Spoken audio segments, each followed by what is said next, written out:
Mom? Mom, where are you? Boo! Oh, You're in! you scared me, Mom. Oh, I didn't know where you are. Just like you couldn't figure out who you Oh, are. I get it from you. What's with the cane? Pretending you're an old lady? Jennifer said she wouldn't take me to the park unless I used the cane. She's scared to death of me falling again. Oh. Falling? Come on. What are you jumping out to see her? To play Ringalivio? I'm just getting What, you don't know that the caregiver's duties don't include Ringalivio? I'm just getting even from when you and Jimmy used to do that for me when you were always kids. Just because you like to hear me scream. Yeah, we love to hear you scream. And Dad calling from the next room and saying, What's going on in there? Oh. Here, sit down. It was such a good time, remember?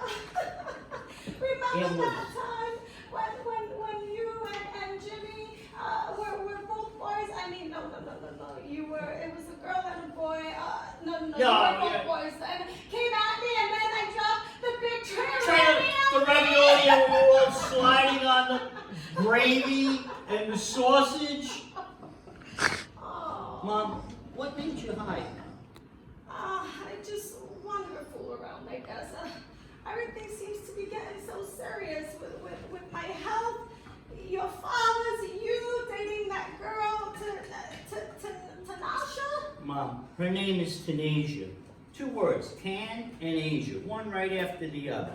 Well, that helps. I'll remember Tan, because she sure is Tan. Ooh, Very Tan. gotcha. And I'll remember she is so not from Asia.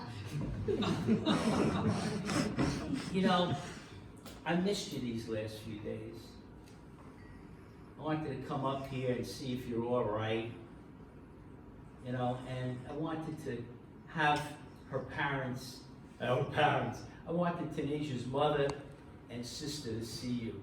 Well, I just went to the park today with Jennifer and Where is she? I sent her to Gristides to get some milk, bread, and eggs. When we got back from the long walk in the park, Jennifer had to almost carry me up the stairs. I heard you came back and you crashed. I fell asleep with my clothes on. It was just like when you guys were kids, remember? When you used to fall asleep on the car ride on your way home? Your father would take Jimmy and I would take you right up the stairs and I would leave your clothes on it. It really does feel like yesterday. Oh, Mom, it does. I have a confession. What, Frankie? When I was in the car, I wasn't really sleeping. Oh. I just wanted you to carry me. Oh. Yeah, and I wanted to put my head against your neck. Yeah, and feel it, like your hair and your neck. It was very special. Well, I got a confession, Frankie. What?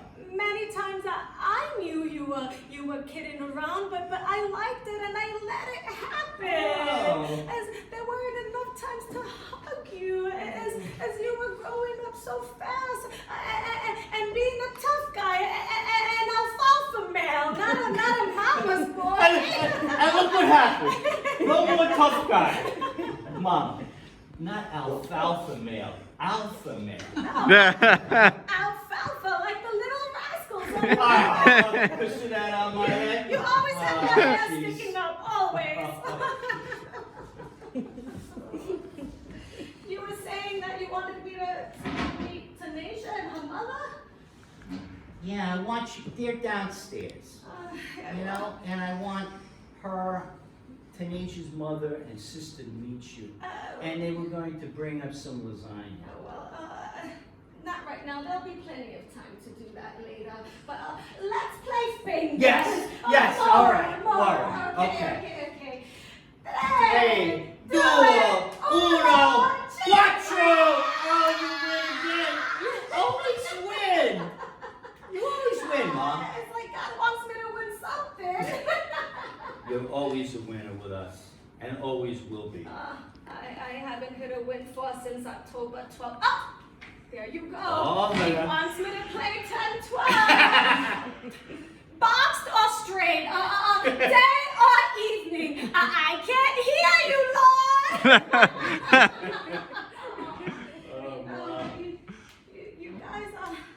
You guys are really gonna miss me when I gotta go. You know, when he calls me. Oh, Mom.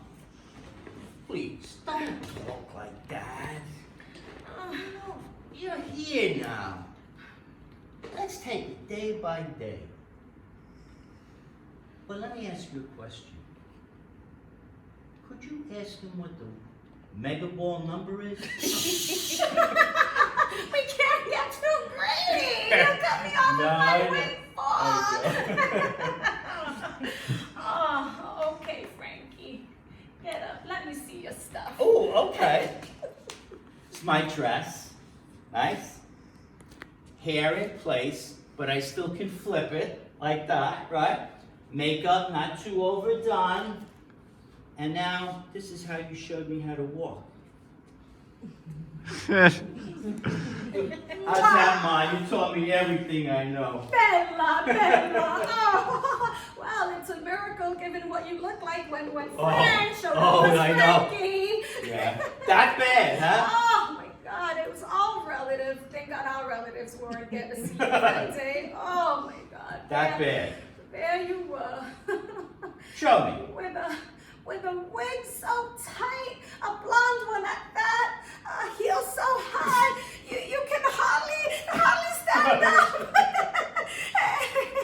and makeup so thick, you probably needed a putty knife that night. That bad, huh? Worse. My God. Through all the years, there were lots of problems and surprises, but that night, took the cake. I'm sorry, to do that. But then it got funny, right? When Dad called from the next room, what's going on in there? and you come out as a And then, female? yeah. And then you heard my voice, and he came out expecting the guy me, and instead he saw the girl me, and he was going, he couldn't even keep his balance, right? And he went flying. With this walker and everything, oh my God. Never thought I'd get used to it, but I have, like you told me I would. I know you would. Oh, and your father seems to be getting used to it too, or maybe it's his Alzheimer's that doesn't let him remember the other you, yeah. I remember in the beginning, I didn't know how I was going to break it to him and how it was going to come out to him. So I said, let me see what he knows, right?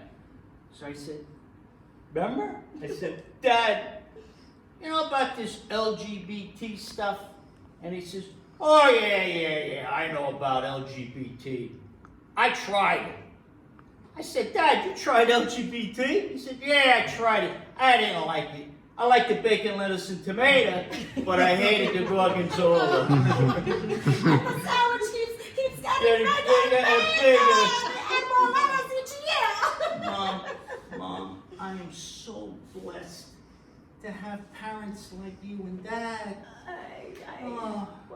I'm glad that you let me help you with your look, and you always took my suggestions. I know you were doing it out of love, and preventing ridicule, protecting me from ridicule.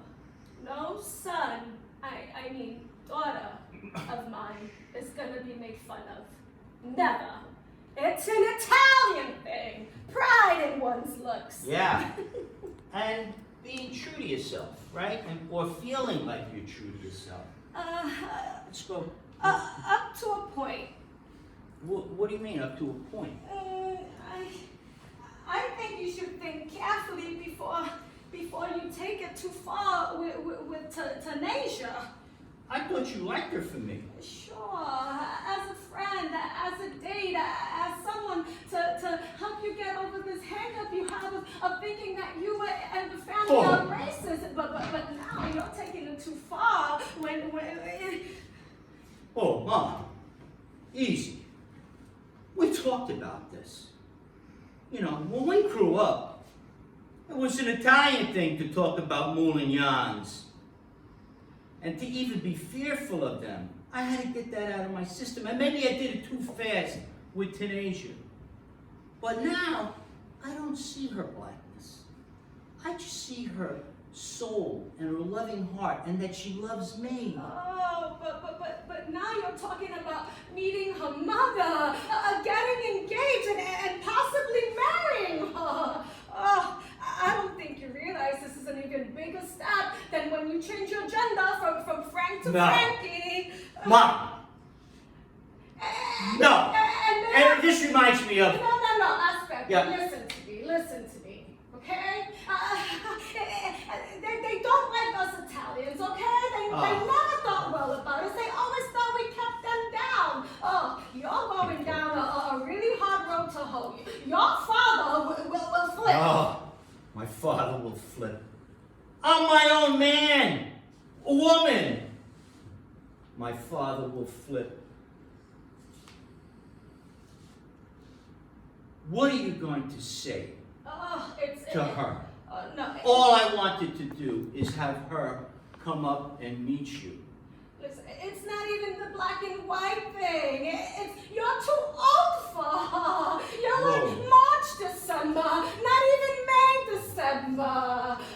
And as the years go on, she'll need someone younger who can keep up with her. And this trans thing, sure, maybe it can work. Maybe if she were a lifelong lesbian, but she's a, what do you call it? A pansexual? No. Pansexual. No, yeah, right. You gotta get your words right, Mom. No. When you told me you were coming upstairs, I called your Aunt Sophie to come upstairs No. to talk to you. No! Your Aunt Sophie loves you very much, and as my No. older sister, Listen. she has given us good advice many times. 2 against 1? I feel like I'm being ambushed. And look, she's due here any second, and you know she's always early. It's 6 o'clock, and she's due here at 6:30. No! Mom, I was having Tanasia come up with her mother and her sister. They were gonna serve you lasagna. I can't have this with Sophie. She's like the ultimate alfalfa female. Oh my God!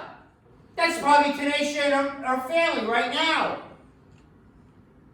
Oh no! Maybe it's Sophie! I think it's your Aunt Sophie, and she's early. Oh no! But Mom! Scene. Okay, you gotta clean up the cookies, do it now.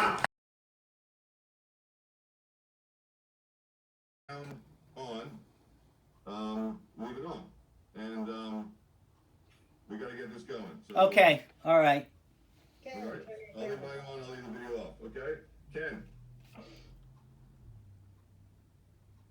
Thank you, brother. All right, so I'm gonna leave my sound on and my video off. So, Benita, we'll give you a countdown to 3 and you go whenever you're ready, right? Everyone else's video should be off. I haven't received this. It hasn't come through my email yet. Oh God.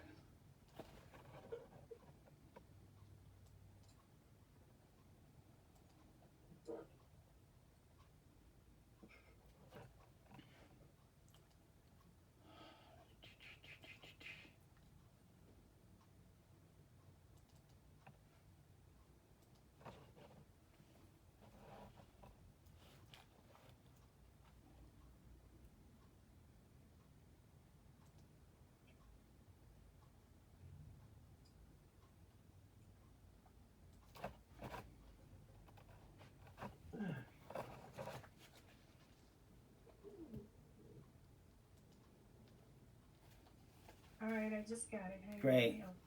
Okay. Melissa, we have a really great relationship. Okay. Really fun, great relationship. Okay.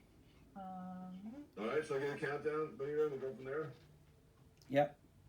Copy that. Okay. Here we go.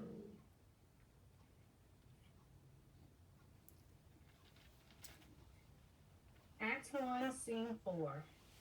From the basement apartment, Frankie comes upstairs and arrives at Mother's kitchen upstairs to talk with her. You could read this. Carmela. Not read aloud, Carmelo Salzanzo, Frankie's 88-year-old mother, is hurrying to prepare to serve coffee and pound cake to Frankie, who is ascending hallway steps from the basement. Carmela ducks behind the room divider, playfully hiding from Frankie, and then Frankie enters. Mom! Mom! Where are you? Frankie peeps into the bedroom, no mother there, and just then Carmela jumps out from behind the room divider and says, Oh, you're it. Oh, Mom, you scared me. I couldn't figure out where you were. Your brother Jimmy and he would do that to me all the time, even as you got older. It would drive me nuts. I know, we would love hearing you scream. You know what I mean. Remember that one time you came at me from one side and Jimmy from the other, and I dropped the big tray of ravioli, and we all were sliding around on the gravy trying to hold on to the table. Those were good old times, Mom. What made you hide now? I don't know. Wanted to fool around, I guess. Everything seems to be getting so serious with my health, your father's, you're dating that girl Tanasha. Her name is Tanasia. No SH sound. Basically, it's two words. Tan and Asia. One right after the other. Well, that helps. I will remember Tan because she sure is very tan.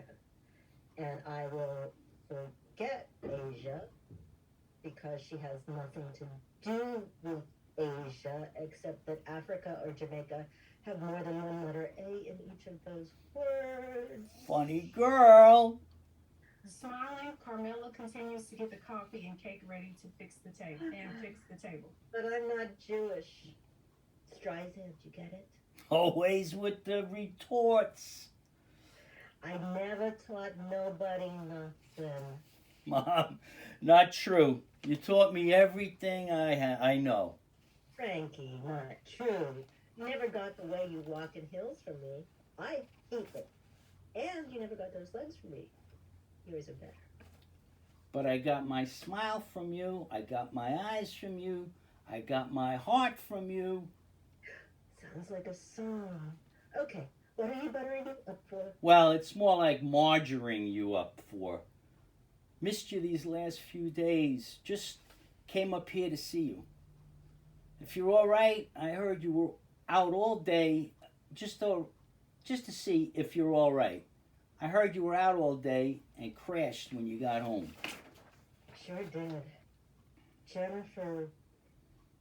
Is she going to jump out too? Funny girl. I sent Jennifer to the Gristides to get milk, bread, and eggs. Now, let me finish what I was saying. When we got home from the walk in the park, Jennifer had to almost carry me up the stairs, and I left my clothes on and went to sleep. It was like when you and Jenny were little boys before you went into kindergarten, when you slept in the car on the drive home. Right.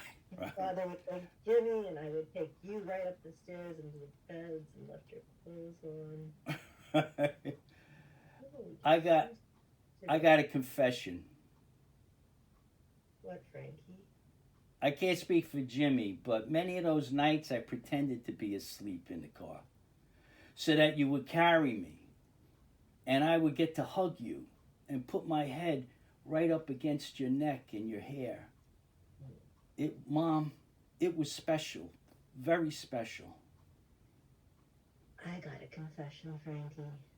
On many occasions, I knew you were pretending that I liked it and let it happen.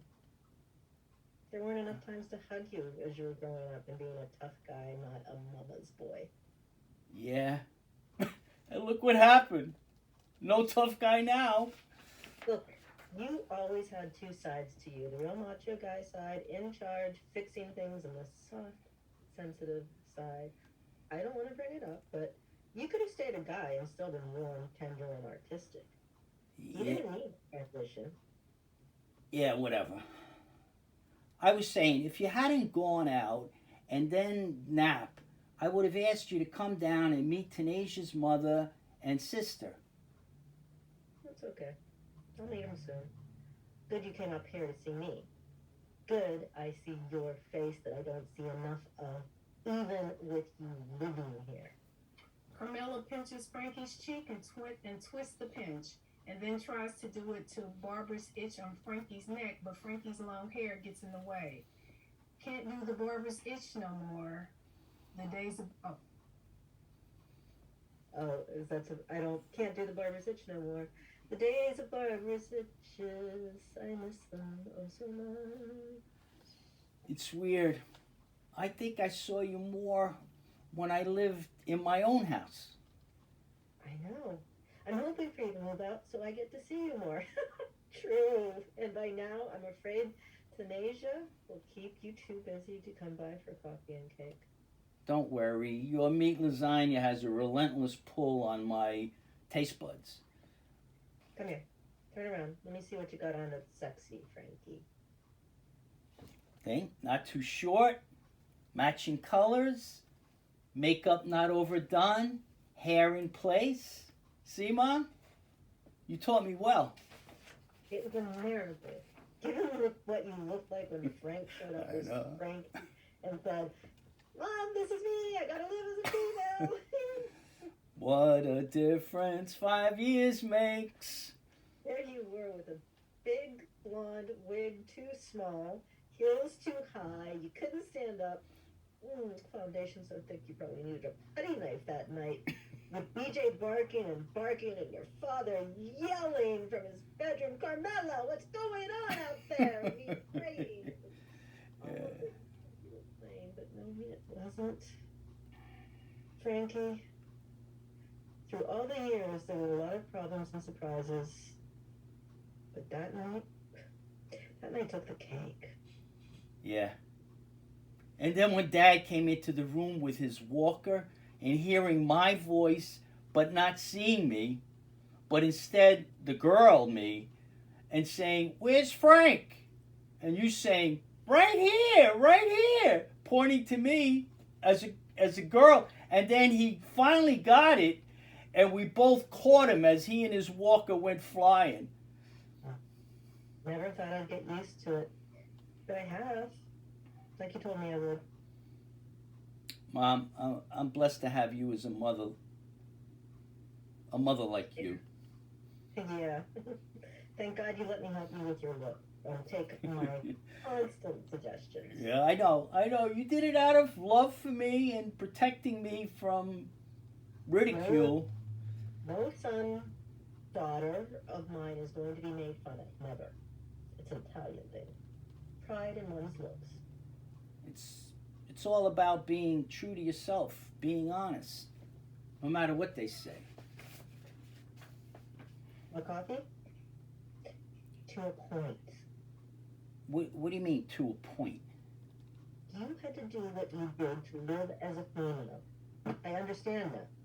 I see that. For all those years you were living in secret. But Frankie, I think you should think carefully before you go too far with Tanisha. I thought you liked her. Sure. As a friend. As a date. As someone to help you get over this hang-up you have about thinking you and the family were racist. But now you're just going too far when you... Whoa, Mom. Easy. We talked about this, yeah? In the beginning, I was eager to change my attitudes about blacks. Let's face it.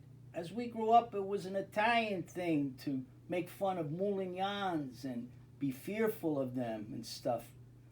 But now I don't see her blackness. I see her loving heart, her soul, and how she loves me. Now you're talking about meeting her mother, getting engaged, possibly even marrying her.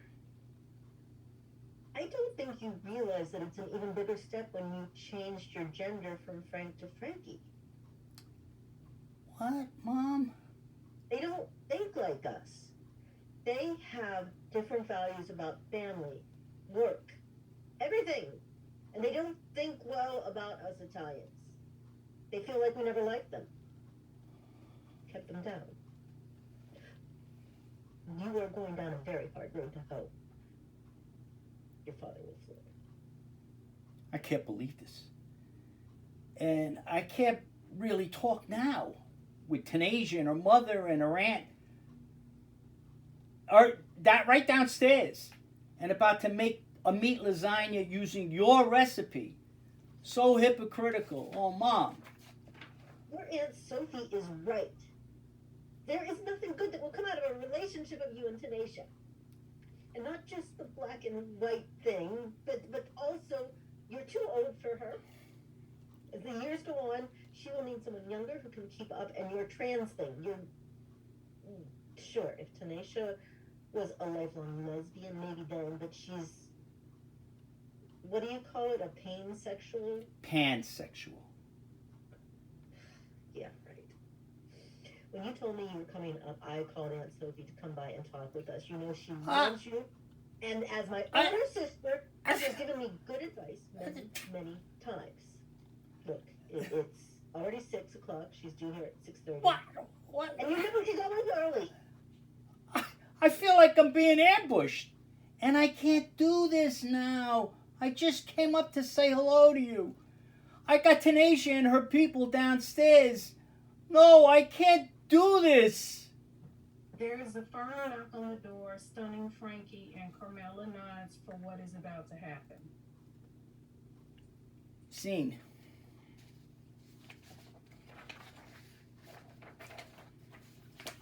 All right. Thank you, Melissa. Thank you, Benita. Thank you all. Any comments, questions, compliments? Hit your raise hand button or hand the raise button. Do something with your hand thing. Rachel.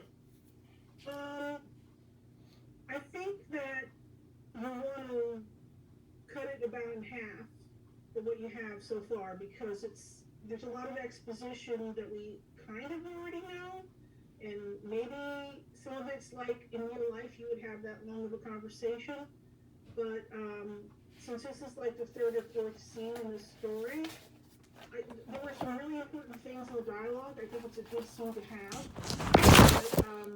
But, a lot of the backstory and expositional information that wasn't relating to what was going on in this part of the story kind of slowed it down.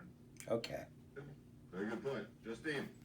Hi, great job. I don't have access to the rest of the play, like I haven't heard it, so I'm not sure exactly the context of this, but I'm putting together the pieces, and I think it's very honest, and I really like it. I think like the conversation really flows naturally, and I get what's going on and what you're trying to say, but I'm just wondering if it's a little too raw about the racism. I mean, I get where these people are coming from, and I get that, and I know that that's what you want to comment on, but I'm wondering if there's like a way that you can sort of move some of the pieces of the dialogue around to be a little less, it's pretty jarring, and I get that this is what these people are like, but are we celebrating it or are we commenting on it? So maybe something we can think about the balance of that. Very good point. Sarah. Good job, you guys. And right, important material to be discussed. Are they doing anything in this scene? Are they sitting opposite each other talking? I think it might help if we had something happening, ways to turn away, ways to almost maybe I don't know, build attention. And yes, you need to figure out what you want to say and give yourself an exercise. Say, can I go from 3 pages to 1.5? Cut it in half. You can add to it. Good point. Absolutely. Melissa. Nice work, Fran. I like the relationship and the two characters together, and I think the rawness and the internalized racism is important to address head on. I think that it makes sense for it to be that raw. I do think that the dialogue between the two of them is a little too expositional, where people are telling you to cut it in half. These people know each other and know these stories. You don't have to tell us the details for the audience sake. Let it be in the subtext. Yeah. and let go of a lot of the overt background stuff. But great job. Thank you. No, absolutely. Anybody else? Yeah, Fran, I think that everyone is right in exactly trying to find the middle ground with this, if that makes sense. I think I do have to say that I think Justine's point is valid because I've read most of it, seen most of it. Someone's echoing here, not me. And when that line came up, well, I'll remember her name because of this, and I'll remember her name because of that. It would be less jarring and more effective if you took what Melissa and Sarah are saying, which is have them doing something. Why aren't they cooking the lasagna with her recipe? Well, when it's downstairs, I'm like, why aren't they doing that right now? Having this conversation, and that way you're going, oh, well, there's, like they were saying, movement and this and that. So that way it isn't such a line, boom, and it isn't so exponential. I think Melissa said that, which I agree. It's just have them doing something. So everyone was correct in this, but it kind of works. But have them cooking that lasagna, as in not downstairs. We are in the kitchen, and don't have me do it now. You'd have to move things. Blah, blah, blah, blah, blah. I'm cooking your recipe, almost like you're trying to warm up again. You didn't do anything wrong. But the writing's always good. The writing's truthful. It's honest. It's like, so, but I think having them doing something lessens that hit. So everyone actually finds it. yes, they are doing, it's my fault. I just wrote this basically today and I didn't add in. There was a section on page 2 where it said that she was making the coffee and fixing the table, and they're moving around while she's busy doing her mother thing, but there wasn't enough of it, and all these points were very well taken. But to Justine's point, because she hasn't seen the other part of the play, the beginning of the play was a lot more raw, so the audience is set up for it being raw because they already went through that, I think in the beginning of the play. But, Fran, the situations in the beginning are raw. This isn't a raw scene. The situations in the beginning are raw, so realize that. You've established that you're going to talk truthfully, which is awesome about this project. But when you get to here, this is a loving, mother-daughter relationship. So making mom's favorite recipe doesn't need to be raw again in the actions of it, because the situation is different. Yeah. Okay. Good. Yeah. And that's why I say lasagna, because I loved when you said, "I'm down cooking with your recipe," and I thought that's perfect. But why aren't they cooking with the recipe in that moment? So taking the moment and placing it there, and it can stay raw, but then we're not so like, whoa, because right now, no matter what they're doing, that lasagna means something. So I don't know, Melissa, you had your hand? No? And then just go ahead, Melissa. What? Well, I was just going to make a quick, because this is a stage play, right, Fran? Yes.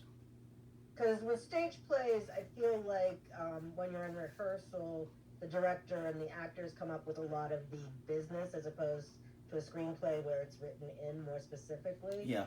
I did get that she was, from the early stage directions, that she was down making coffee and snacks.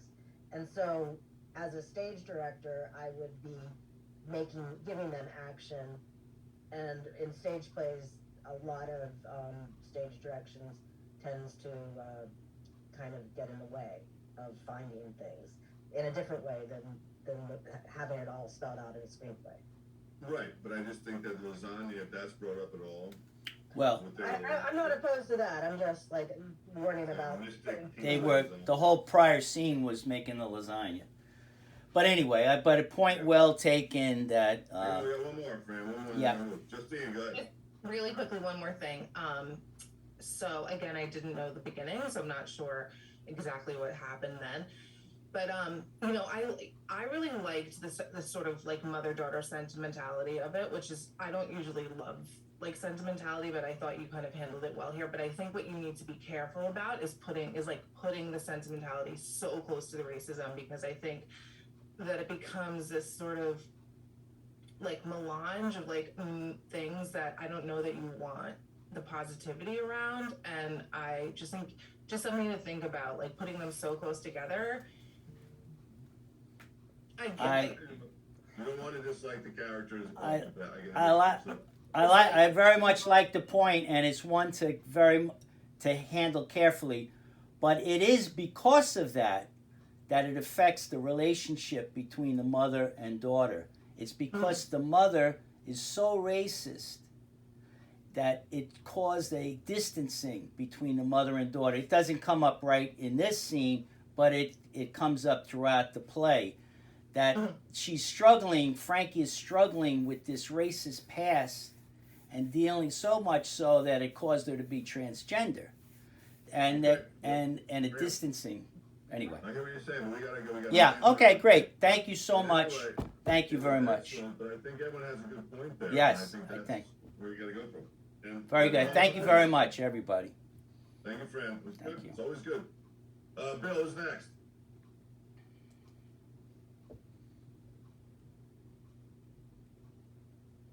No, please leave your mute on. That'd be perfect. Randy. Randy, what do you got?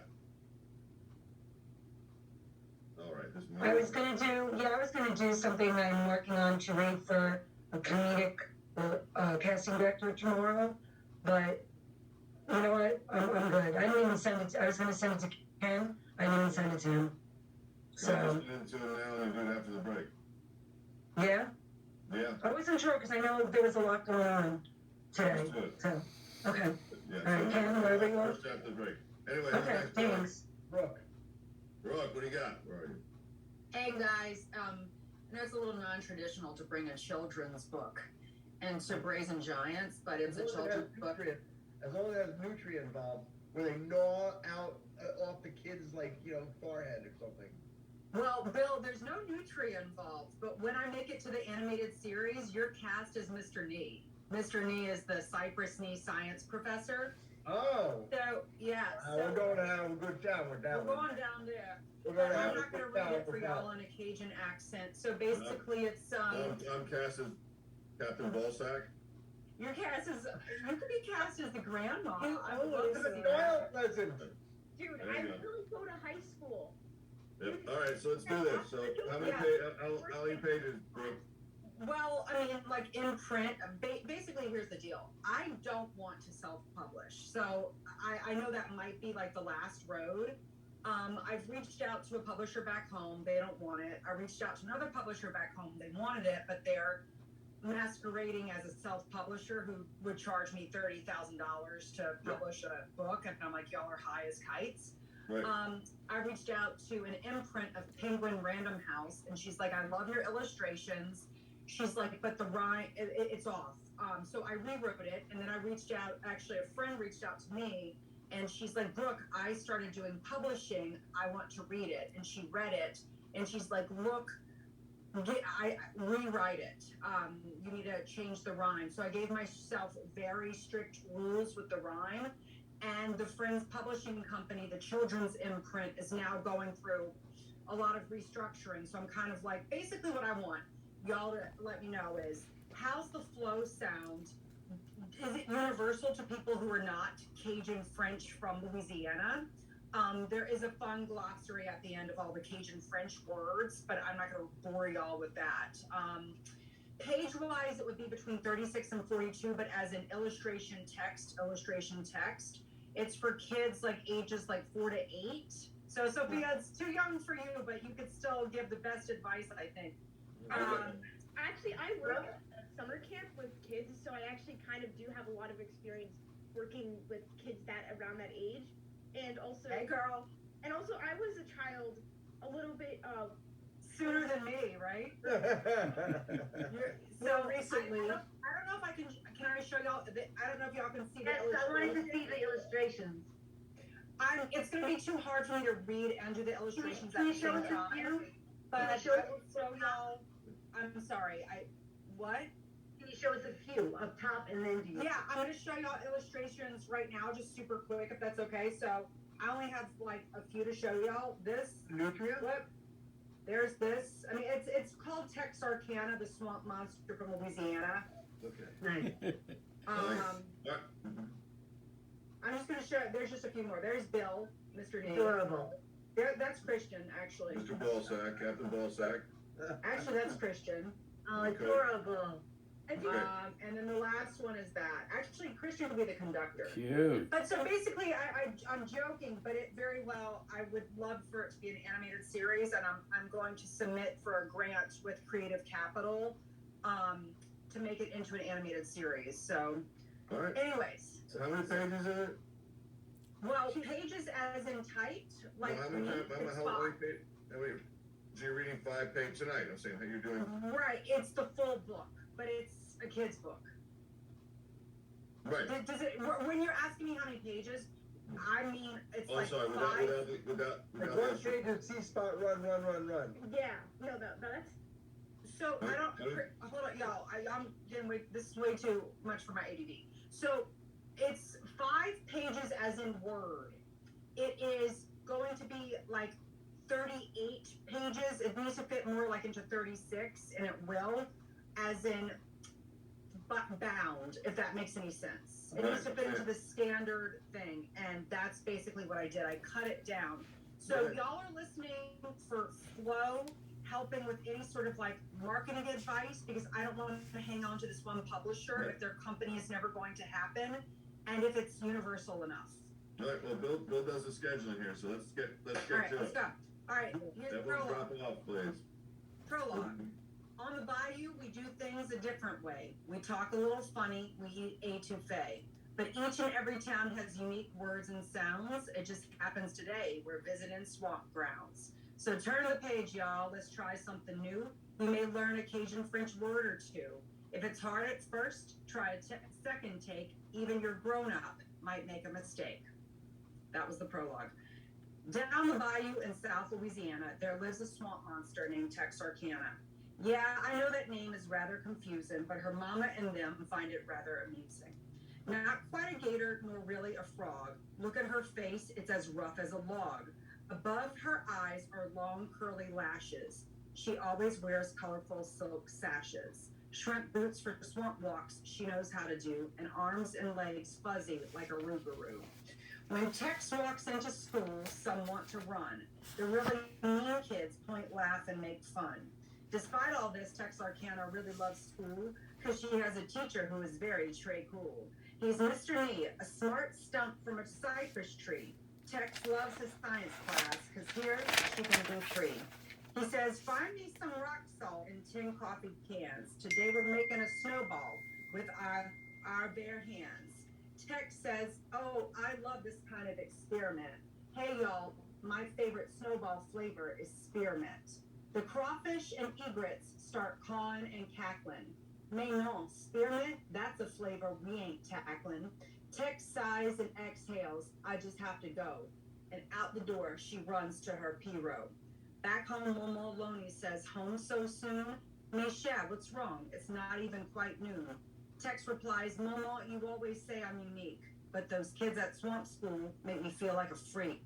Loney says, Cher, I'll show you where you can find friends. Now come on, let's go. Allons nous to New Orleans. In the P-row, they rode to the Crescent City. Tex gasps and says, c'est bon, it's so pretty. See, Tex and the swamp folk don't get out very much, but Momo Loney needs to see culture and such. The red streetcar on Canal looks like such a fun, cool ride. Tex fears, since she looks so weird, she may have to hide. She asks, sir, it's okay if we ride this streetcar? Entree, come on, Sha. You're great just as you are. Tex points. No, a parade with the second line. And Loney smiles, thinking, it must be a sign. See, Sha, in New Orleans, no matter the season, you can have a parade. You don't need a reason. They see animals and folks of all different types. There's even a zebra with Mardi Gras stripes. Everyone's smiling, happy, and getting along. All sorts of new friends, dancing to one common song. Tex says, look at everyone from all different groups. They're joined together in a fun, happy troop. No one's telling the other you look or act wrong, because somehow, some way, all of them just belong. Momo nods and says, I'm glad you saw something new. I knew bringing you here was the right thing to do. Eh bien, Shab, boy, oh boy, all this sun and heat sure is making me crave an ice-cold tasty treat. Tex screams, "Eh là-bas, look, snowballs, just like in class. S'il vous plaît, sir, may I please have the biggest glass?" The snowball man nods, "Mais oui, great combination. And it matches your sash. Just an observation." Tex knows this man is honest, kind. He isn't a phony. She slowly turns and smiles spearmint green at Momo Loney. Momo says, "Tex, sometimes we need to escape our bubble. I'll move back to school. You won't be in too much trouble."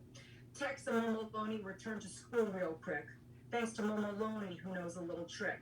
Get a catfish full of air. He burps out an odor. Hold him under your pirogue. You got a motor. Maloney drops off Tex, then heads back down the bayou.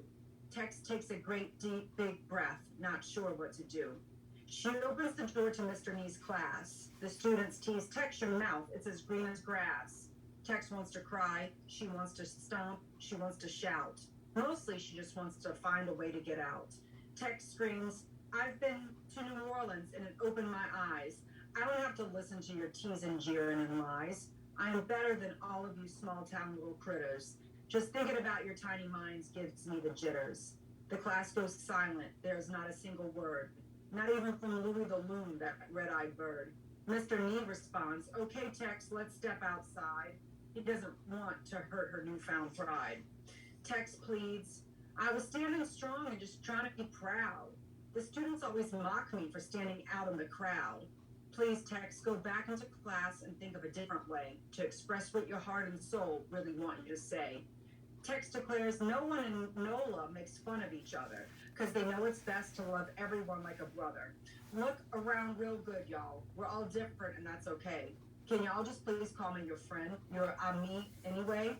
Nina the Nutria asks, "Be friend kids not like us? Instead of getting bored, we'll have a lot more to discuss." Tex smiles and squeals, "Nina, that's correct. May we? Yeah, you right. That parade in New Orleans, it was really out of sight." Boudreaux the bunny shouts, "That sounds like fun." Tex replies, "May we? Now allons nous. Run to all the classes around our swamp school. Tell them we're gonna do something très cool. All the classes, all the grades, all the swamp school creatures. Join wings, join claws, doesn't matter the features." They all walk out on the school lawn dancing and singing. The birds from music class found some bells they were ringing. 'Cause really, y'all, there's no reason to rhyme. You can have a parade any old time. So remember, if you ever feel out of place, if you feel like an alien from outer space, just think of our tail down in Louisiana and be proud of yourself like our friend Texarkana. Wow. Wow. That is phenomenal. Thank you, Bill. And that's not just because I'm partial to New Orleans. Oh, I know. Fantastic. Nutria there, I forgot. I saw Nutria, I saw you laugh. I was Sophia like, could be the Nutria. Nutria. All right, so Megan, go ahead. I have a lot. I think that this is really great. What's the age range that you guys are shooting for with this again? Like 4 to 8. Obviously, it's for like parents to read with their kids. That's perfect. I think that the flow is like really good. There's like one section. It's like the like Tex wants to scream something. It's like right before the class goes silent, and that part does feel a little bit like a departure from like the flow that's like already been kind of happening, which like for younger kids can be a little bit jarring. But Okay. it's not if you incorporate it into like the art style. Like if they can get like the visual connection with like something is happening, it will like resonate with them more. And I want to say like the artwork that like you were showing us is really wonderful, especially because there's like a lot going on in it. Like it's very intricate, which like kids, especially that age, is like that's kind of the story for them, which is really great. If there is any possible way, and like you can like take this or trash it, adding some of like the terms that they might not be as familiar with, like written into the artwork, actually could like have like a really good impact because it's like they're visually getting to like see it. That's really smart, actually. I like that idea a lot, Megan. But no, like this is like like the flow is really, really good, and it's a really amazing message that like I think is like very specific, but also like people who aren't specific to it would like resonate with. But I think that like specifically for like kids that age, it's like the artwork is already really, really great. But I think that like you can really incorporate even more that'll help like kids who don't really understand the words quite as much to like connect with it. And like including like the foreign words in the text is also kind of like a visual representation of like something they're not getting to like see as much, which I think would be really cool. Right. That's great. Thank you so much. Excellent. No, I think it's really great though. No, Thank great. you. That's excellent, Megan. Great. That was fantastic. Ken, you're up. Yeah, this is, I pictured the age range more like, 6 to 8. And I could just see myself reading this to Jacob. Aww. Seriously, it's a great lesson, it's a great point, and it's a lot of fun. And I love the way it flowed. You know, this is fantastic. I like Megan's idea. So I think that would work really well. So Yeah, that's I think so too. Right. Thank you, Kenny P. all I have to say about that. All right, Rachel. Okay, so I have a couple of questions and comments. First, in terms of the order of the information, you do a lot of exposition at the end of who her classmates are, but we don't know who they are at the beginning. I think in terms of that age group, some repetition is good. So if you briefly introduce the classmates that are making fun of her at the beginning, you won't have to be as exposition heavy about them in the text at the end when she comes back to the classroom. On the French things, I think you need to introduce that there's some dancing going on before you say second line, because it was only my third or fourth time down to Louisiana that I heard it for the first time, and I had no idea, and people had to explain it to me, even though people were doing it. And it took a minute or two, but if you talk about the dancing part and then say second line, then it won't be as hard for them to figure it out in context. And then finally, in terms of other things you can do with it, once you have a few more drawings, you can do an animatic. If you're thinking of having other people in and do voices in terms of your animation pilot, I would recommend nothing longer than 11 minutes, even shorter if you want. But if you think of your animation pilot as 11 minutes or less, and you want to bring in people to voice the characters, you don't have to have something fully animated to try to get those kinds of meetings. Oh, that's great. Thank you for that. Excellent. Thank you, Rachel. Billy. Yeah, Okay, so yeah. my only issue was what Megan was a phenomenal resolution to the situation, which was, if you're listening, you know, the foreignness of the French words and stuff like that would be maybe a bit of a put off for the parents and the kids to like get with it, you know, get with the whole book. So yeah, that's Megan's idea of putting it into animation is exactly the resolution of that situation. The other thing I was going to say, because that did stick out to me quite a bit, but I feel like that does resolve that situation. The other thing was, as far as Brooke, what they were saying, like you know, a few of the publishers saying it's like a bit off, or like, you know, obviously they weren't connecting with it somehow or another, I guess, is the idea of what they were saying, right? They were like, it's. They read it before I brought it to this. Mm-hmm. So I cut a lot of it too. Okay, maybe that's true. Maybe it's not true. I think that it's definitely something that, and again, back to the French words being like, I love it because I'm like a Francophile type of thing, but like I can see why a non that person would be like, yeah, it's good, but I don't know if this will resonate with everybody type of thing. like the Menegons, as we Italians say. But I think that it's a matter of how it's. I don't want to say marketed, but like the way the perspective is given from the outset, like the name, even the name, it's like how. This is not the name like that I proposed, but like how how to understand bullying from the New Orleans perspective. Whatever says that, and gets that point across, because that's exactly what you're doing from the from the Bayou perspective, whatever that I is. think, Yes, sir. I want to add on my dad's point and also Megan's point to some extent.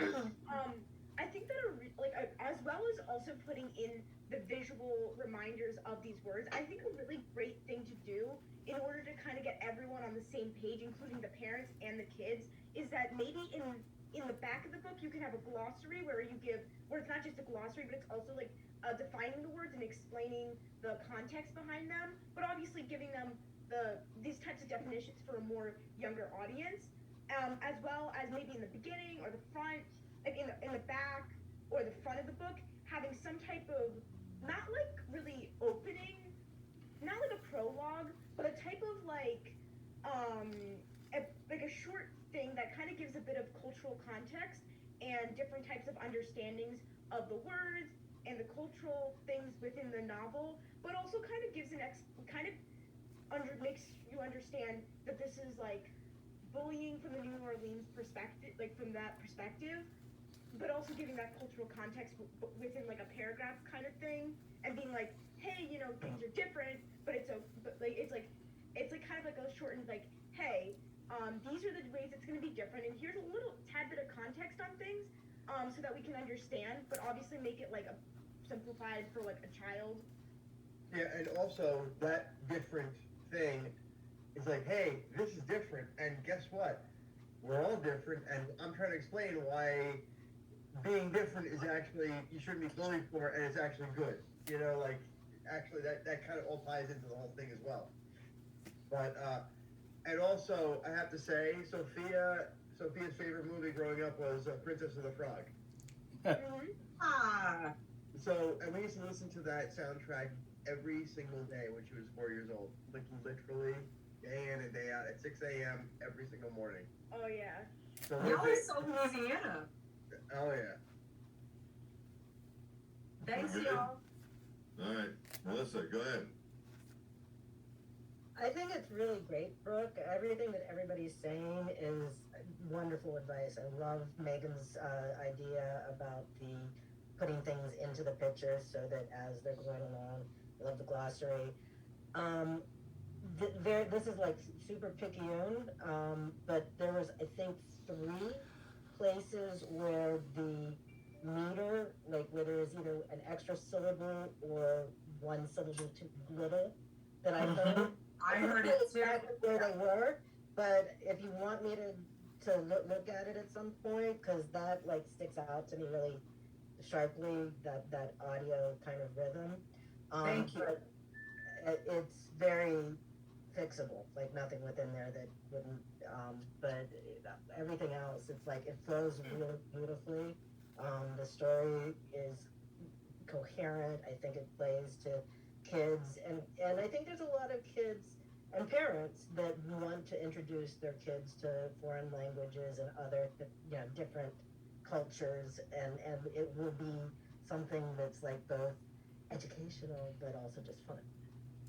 So that's great, and I really can see this as a Saturday morning cartoon or an after school cartoon, and like I've met, if you don't get it published right away, kind of like what I was saying to Jimmy, that I felt like he could put his book up as a one-man show and then sell the book to the audience.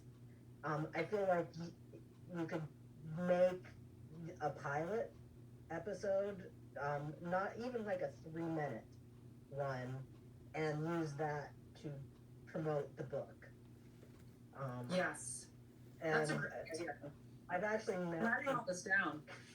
some animators at some of the film festivals that I'm in touch with, that do kind of children's stuff. I don't know if any of them would connect with you, like the two, but happy to send you some of their names. Sweet. Thank you, Melissa. Yeah, I would definitely appreciate that. Cool. Excellent. That's a great idea. Fran. I love it, Melissa, and not Melissa. I love it, Brooke, and I love Melissa's ideas and everyone's ideas. A couple of additional ideas, perhaps, and maybe it's already in there and I didn't hear it, is to have a song, a brief like ditty, a really catchy tune that one character is teaching to the other, and at the time that character is teaching it to the other, you're teaching the words too, the language, like may we, but yes, and it gives you an opportunity for the reader or listener to get the language and also get a memorable tune that maybe lives beyond the book, is have like a little ditty. That's really smart. I would love to hear music in it, music, and some of the action has the notes coming out of the people, the characters' mouths and stuff. On the marketing end of it, I think DEI, diversity, equity, and inclusion, is a very, very important aspect of this book. And where to market it might be to elementary schools who are thirsty and looking for DEI material, and also libraries. And tying in with what Melissa was saying about the performance end of it, I could just see you booking yourself, maybe even through a 3-minute film or whatever, as a speaker at these schools. And some of the schools are large and they are highly diverse. And I'm prejudicial for New Rochelle, but New Rochelle has a really extraordinary diversity and size. So each of the schools may have 400 or 500 children that are in an auditorium, and then also in a small, and has a French segment, because the Huguenots from France were basically founders of New Rochelle. So there's a large French, not a Louisiana, New Orleans thing, but definitely French. Also, the DEI, it's like a Trojan horse. You could go in with a children's book and you could cause change among their parents. So if you go into a lily white area like Bronxville or Scarsdale that has really very little diversity, and they're really some of people are hungering for it, they don't know how to approach it. One way to approach it might be through a reading at the public library, where their kids are more educated about diversity than they are. So I think you got a really wonderful project here, and something that will really catch on. Thank you, Fran. Thank you, Fran. Sarah. First of all, I wanted to commend your illustration skills. Thank you, Sarah. Yeah, you can go a long way with those. You can carry out everything that people have been talking about with your skills there. Did I miss something? Because I had to step out for a sec. Did we miss why she had a man's name? Texarkana? That's actually the name of a town. It's just because it rhymes with Louisiana. Sure, but that was my first thought. I was like, oh, I'm going to learn how she got her name, the boy's name. Like a story behind, for whatever it's worth, like a boy named Sue. There's a story behind the name. And, right. Well, it seems like a boy's name to me, and I was curious. I like what Sophia said about the index. I also agree that it shouldn't just be an explanation of the word itself. Give it the Yeah, I do have a glossary. I didn't want to read it for y'all, but I do have a way that the words are keyed with a glossary at the end, and the glossary is told in rhyme and how to pronounce it. But each glossary is like a little couplet. It sounds wonderful. Then I'm just encouraging you, not to just say this means this, but this is how we use it. This is what happens when we do, Like when we dance, this is why we say it. And I liked also Fran's idea of repetition. I remember when I was a little girl seeing Le Belle et la Bête, the French film, and just taking away the few little French words I could remember. So she said, mais non, maman. And she said, yes, kid can take away and use. Thank you, Sarah. Megan. I just like mostly wanted to elaborate on a couple other things. One, like I think that like Melissa's completely right with like how captivating like the visuals are, and I mean especially I love like Mardi Gras zebra and things like that, or like I mean it's just like it's very engaging, and I think it's something that was like very like eye catching that like kids would respond to. I know that like you and a couple other people have like also talked about like the glossary, and I also like I really want to commend you for like the pronunciations, because I think that like I mean one it's a good idea in general, but also like just from like a psychological like standpoint, like people who are more linguistic learners, which is like a lot of like that age group, it can be like really stultifying when you just don't know what a word is supposed to sound like. And so like just having those pronunciations I think really helps a lot. The only thing that I do want to add to that is like that is also like an age group that is very much like learning language. So I think that, and this is like kind of like a choice for you guys to make, but I think that it's almost okay to make the glossary like almost more for like parents and teachers and not necessarily for the children, just because I mean it's like a kind of like that like Dr. Seuss mentality of like they're at an age where they're learning context clues, so like they will be able to like kind of get the gist of what this means just from like the way that it's said, because there's a lot of words that they don't know that they're processing in that same way. But I think like making the glossary like a little bit more for like the adults like helps whoever's reading it to them to kind of be able to explain it in an easier way. And I just wanted to add like I'm actually transitioning back into like the school systems.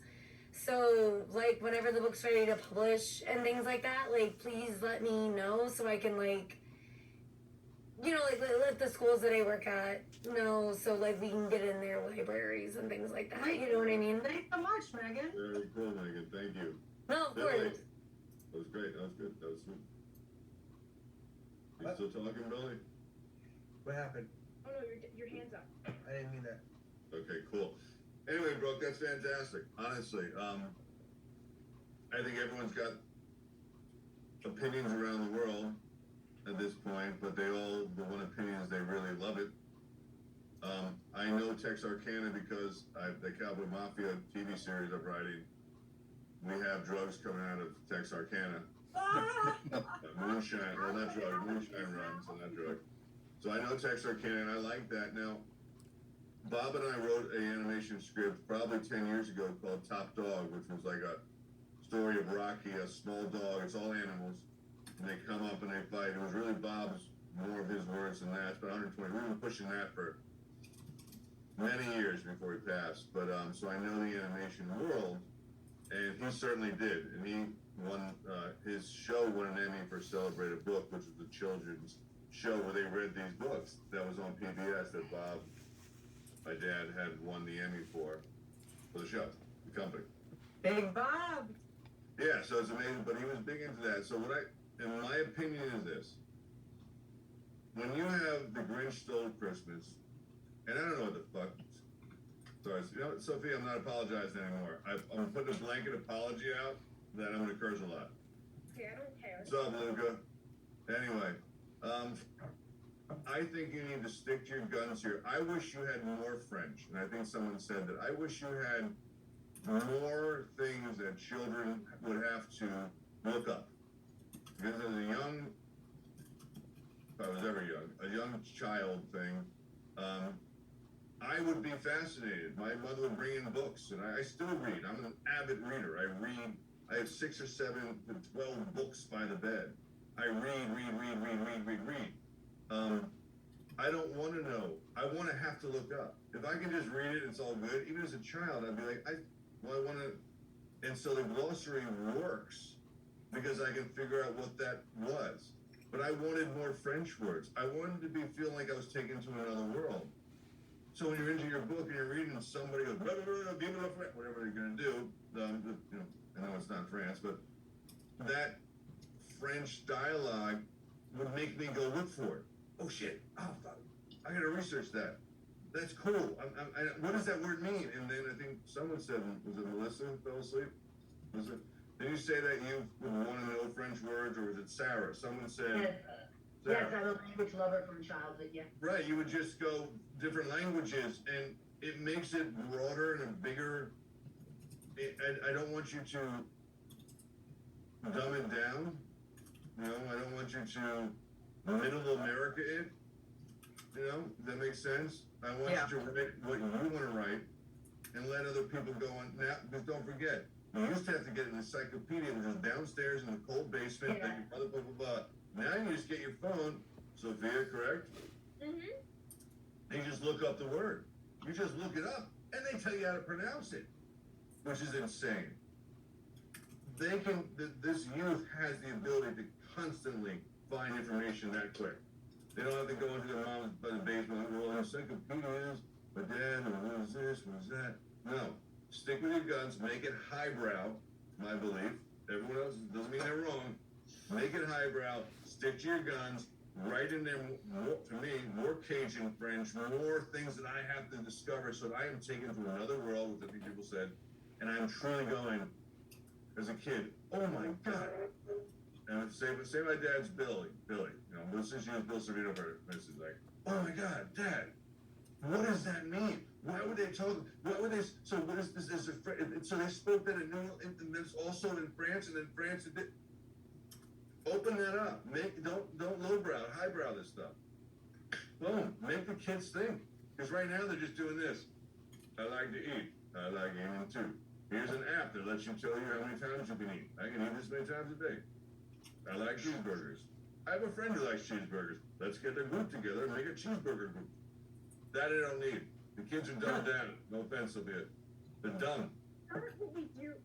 It's like a lot more. Not you. You're a genius. It's a lot more complicated than cheeseburger. The A lot cheeseburger. more You're complicated. an excellent cheeseburger. So what I'm saying is, I don't want you to dumb this down. Elevate it. Make them look. Make them have to learn. Make them have to learn. Make them have to get and do something after they read the book. They're like, because I love the characters. So I'm sorry if I didn't say that. Everything is wonderful. Thanks, Kyra. I like tater tots. Just he froze up. Where'd he go? He just Right, like so, took his way off. Move on. Melissa, go ahead.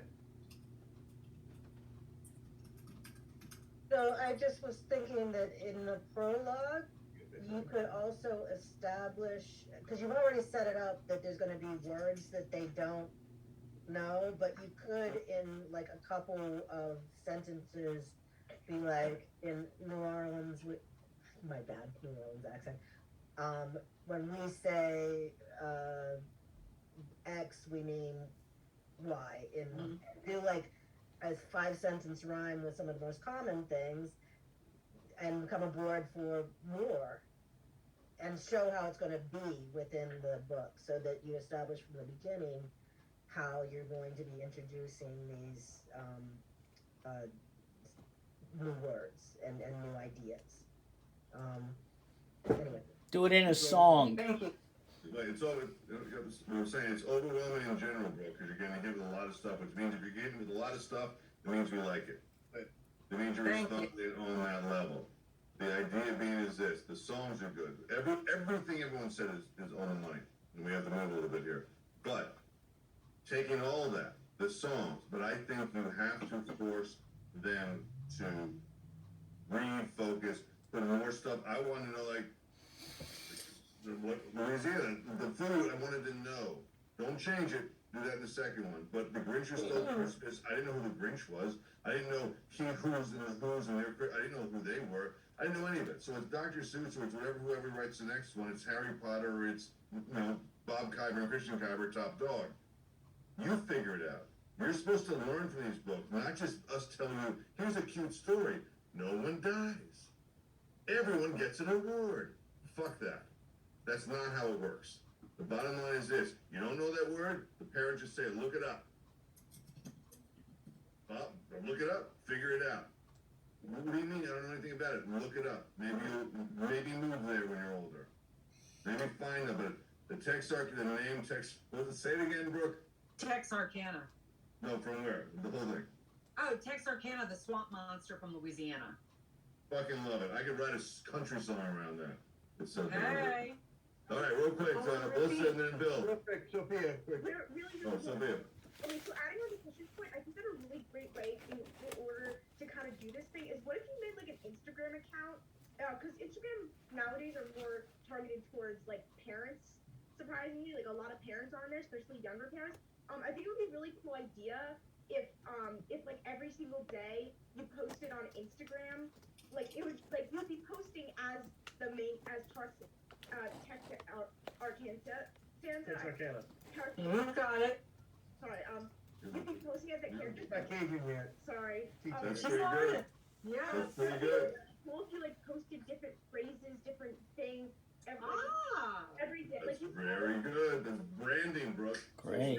Great. Hi, Sophia. More. Bill, can I, with child labor laws, can I hire Sophia? 16 and a half, so yeah. She's good. Out of the mouth of babes. That's great, really Sophia. smart, Sophia. created like these like, little things like, oh, this is how you say this word, and you can even provide an audio clip so that they can say it out loud, and you can even have little challenges where they'll be like, oh, try to get your kids to say these words out loud. That's awesome. Great. Absolutely brilliant. I love that, Absolutely brilliant. Sophia. I'm That's actually great. going to do that just I'm for writing that down. myself. So follow me as I pronounce words And poorly. also, I think that could really Great, Sophia. That was brilliant. All right, Oh, and okay. So my one last point is that much like sorry, Christian, I know you have to pee or something. no, I'm just going to, we have 900 other things to do. No, we only have like 2 other. Oh, okay. It was 900. 900, yeah. No, much like Jimmy's book, where he's great at delivering it, Brooke, you are also great at delivering your material. You should definitely think of a one-man act, one-woman act, where, because you're an exceptionally strong actress that could deliver this material, especially it comes from the heart, so it's easy to deliver for you. I don't know like the viability of that kind of situation, but it's almost like concerts where you love the art. You know, they do concerts in support of an album, so you buy the album or you listen to it or whatever. Nowadays, it's like just listens or whatever. But the point is that I feel like you doing this live would be so. I don't know if I'm biased because I love this kind of stuff, but like, but I love Jimmy's too. It's like I'm very involved with these readings like this because they have a very specific point and they have a very specific reason to exist, as opposed to some scripts. Some scripts aren't that way, and some scripts are like, nah, you're kind of just making a lot of dialogue without a real point. Your thing and Jimmy's thing really have a strong point of view, much like a great script. So you should think about, and you are exceptionally great at delivering it, and delivering pieces in general as an actress. So think about doing it maybe at bookstores. I don't know, like something where you can get it out loud, because it's very spellbinding. When you were saying it was very spellbinding. That's why. Thank you, Bill. And I think that's something I think Melissa said real quick, an audio book. Was that you, Melissa? Mm-hmm. And one last thing, Brooke, get the Twitter handle, because everything that Sophia mentioned you can do on Instagram, you can do there. Clips, audios, everything to promote. Get that name. Yeah, thank you. I'm gonna see if it exists. So, any questions from you, Brooke? Sorry. Any questions from you, Brooke, before we take a break for 7 No, minutes? that's it. Wow, thank y'all so much. This is really When we come helpful. back, we're doing Sarah and then we're doing Randy. Right, Bill? Yep. Yeah, randomly, yeah. I'm gonna give you a children's book. I'm gonna write a book for children. Well, not really fun, though. I don't know what they've ever done for me, but anyway, we're gonna get a book and write it. Thanks, y'all. This is for the kids. I mean, all right. So we'll just take off because I was attacking I think it. we're taking a break. Yeah, take a 7-minute break. We'll be back, and we've got Sarah next, and then Randy. Right, Randy, you set up your stuff. Thanks again, y'all. Oh, that was great, bro. That was awesome. I can't. Thanks, man. Just do it. Hopefully I don't know if I can. Brooke, lots of great luck. It's fantastic. Thank you, Fran. The Bill's back. The Bill's just eating. That's all right. That's always cool. You're amazing, by the way. Everyone likes food. Really, really good. Trader Joe's. Everyone likes it. This is my brand new leather couch. Why is it backwards? My couch or your thing? My couch isn't. I just bought a brand new leather couch. Why is the couch backwards? Yeah, you'd be surprised to getting the other couch out of here. Woo! We're on the street in the wrong day. Getting in a lot of trouble for that one. So You got your new couch? yeah, I got. Dude, I just buy stuff. You have a big blanket on it. That's my dad's blanket. Yeah, the Indian blanket. Can I see the back of the couch on the bottom? The what? I want to see the couch. I'll send you a picture. You're gonna see the couch. Oh my God! Why can't you just have it? Why can't you? I don't understand what that means. Like, you see the couch, I'm sitting on it. I'm not wearing pants. Oh, that's a problem. But Christian, he just wanted to see the I'm style. back on with Randy. I'm not wearing pants. It's Randy. No, I didn't go. Just say hi. Just say, what's going on? That's our I didn't go on because I went on because I wanted to explain. He wanted to see your couch. I got a whole new living room. ACDC. Present. I'm 16, guys. Yeah, really. Randy's 16. ACDC. That's right. Anyway, And I know songs. But true, I trust me. I have more rock shirts, and I don't know why I bought them over the pandemic. So many rock shirts. I was like, I'm buying this one. I'm buying I'm buying Van Halen. I'm buying Stevie Ray Vaughan, and I put them on. I'm like, Oh my God. well, no, I just was like, oh, cool, I'm that guy now. He was just aged himself out. You ladies know Van Halen? It's even worse if I put on Stevie Ray Vaughan, right? No. No, that's awesome. Motley Crue and guys with makeup on. Oh my God. But no offense, Sophia, but all the teens, it's so trendy to wear my daughters wear them. And I'm like, Pink Floyd, name me a song that Pink Floyd sang. Oh, I do want to interject when she's done. Naming something she doesn't know. Wait, what? I was named after Nikki Sixx from Motley Crue. Oh, you told me that. Oh my God, I love Nikki Sixx. That's what I used to do when I make it with hair like. Oh, I And that loved picture him. Picture that I put on Facebook of me on stage at 16. Yeah. I didn't Oh, know. I'm obsessed. I had the hair. I did the whole thing based on him. Love it. Even though he was a bass player, I was a guitarist. I thought he was the coolest guy He was. ever. And then I moved years later, and he wasn't as cool. Hold on, Megan. You said you were named after Nikki Sixx? So, Her middle name. my name is Megan Nicole Martin because my parents actually wanted to name me Nikki, but everybody gave them a hard time about it, and they didn't like Nicole. So they did Megan Nicole, but until I was 12, everybody called me Nikki. Got it. Oh, wow. Yeah. Do you want us to call you Nikki? No, my sister, she would have been a boy. She would have been named after Sebastian Bach. Oh my God, another classic. I love it. Yep. No, my parents were like huge glam metal. Like, I didn't know who Britney Spears was, but I was obsessed with Poison. Like, Ready to meet Winnie. Can you start again? Because I wasn't ready. I didn't get the signal. Oh, I had to signal before they talk. Okay, signal. All right. This is from my play. It's an Italian thing. No, it's a black thing. This is, and then go ahead, Justine. Start of Act 1, Scene 1, getting ready to meet Winnie. Frankie is an Italian-American 65-year-old white transgender female who is in love with Tanisha, a 50-year-old African-American or black cis female who is pansexual. They are in Frankie's mother's basement in suburban New Rochelle, New York, present day on a Wednesday late afternoon to rehearse the first meeting on the upcoming Friday evening with Tanisha's mother, Winifred, affectionately known as Winnie. Frankie is concerned about whether Winnie will accept Frankie as a potential life partner for Tanisha because Frankie is so different in 3 important ways, namely white, Italian, American, transgender female, and 15 years older, in Frankie's mother's basement. Gotta go. I just heard my girlfriend Tanasia's car in the driveway. No, I didn't close the sale. Customer wants to talk to her wife. What's her wife gonna know about virtual reality stocks? Hold on, John. My aunt.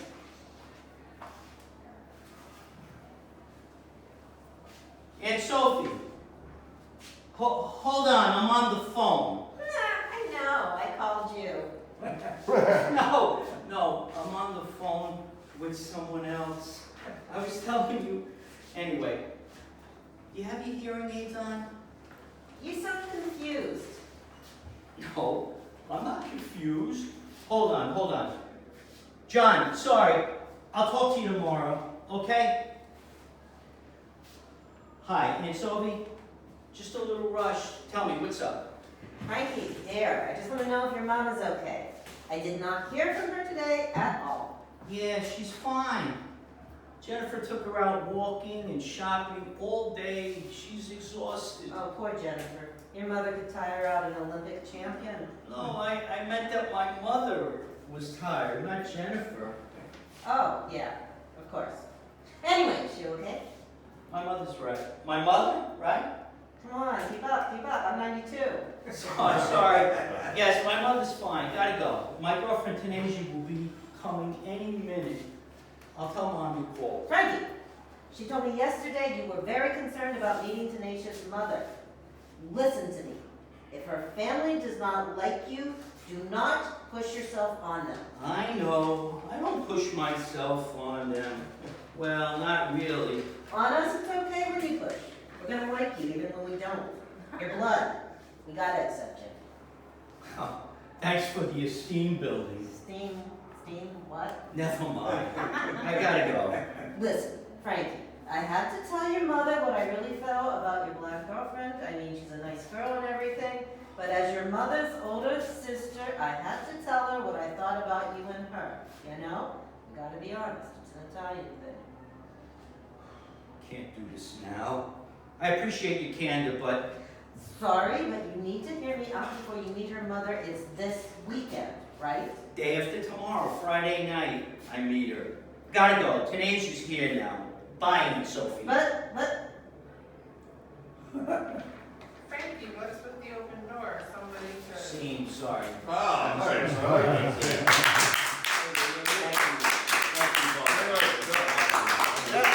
Knocked off, Bill. Do something. Questions, comments, concerns, compliments, good, yeah, but That was really good. That was really good. Go ahead. Sorry. anyone, Richard? That was fantastic. Thank you. You cut down everything in that was the point. Every line, dialogue between them was the point. Nothing was wasted. That was exactly what I bitch about constantly.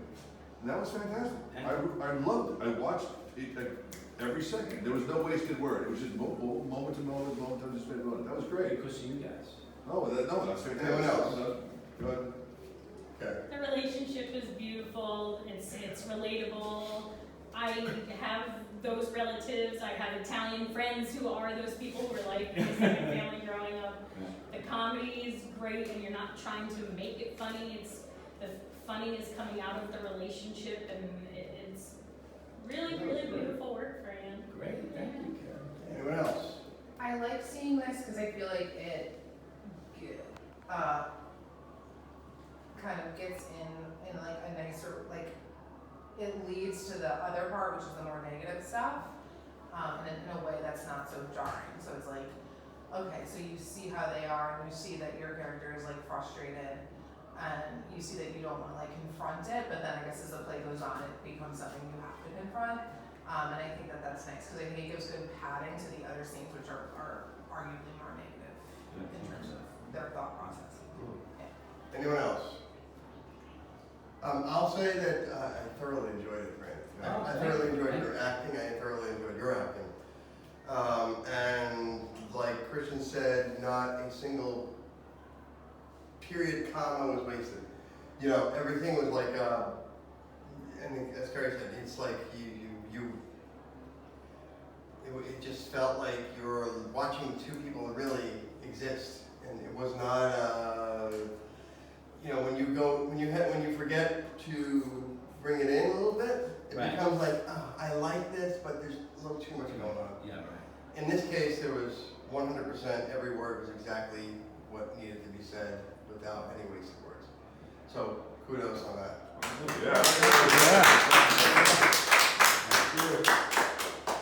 Okay. All right, well, that's a night. That's a night. Yes. That's Yeah. a night. Okay.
Welcome.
No, the customer didn't close the sale with me.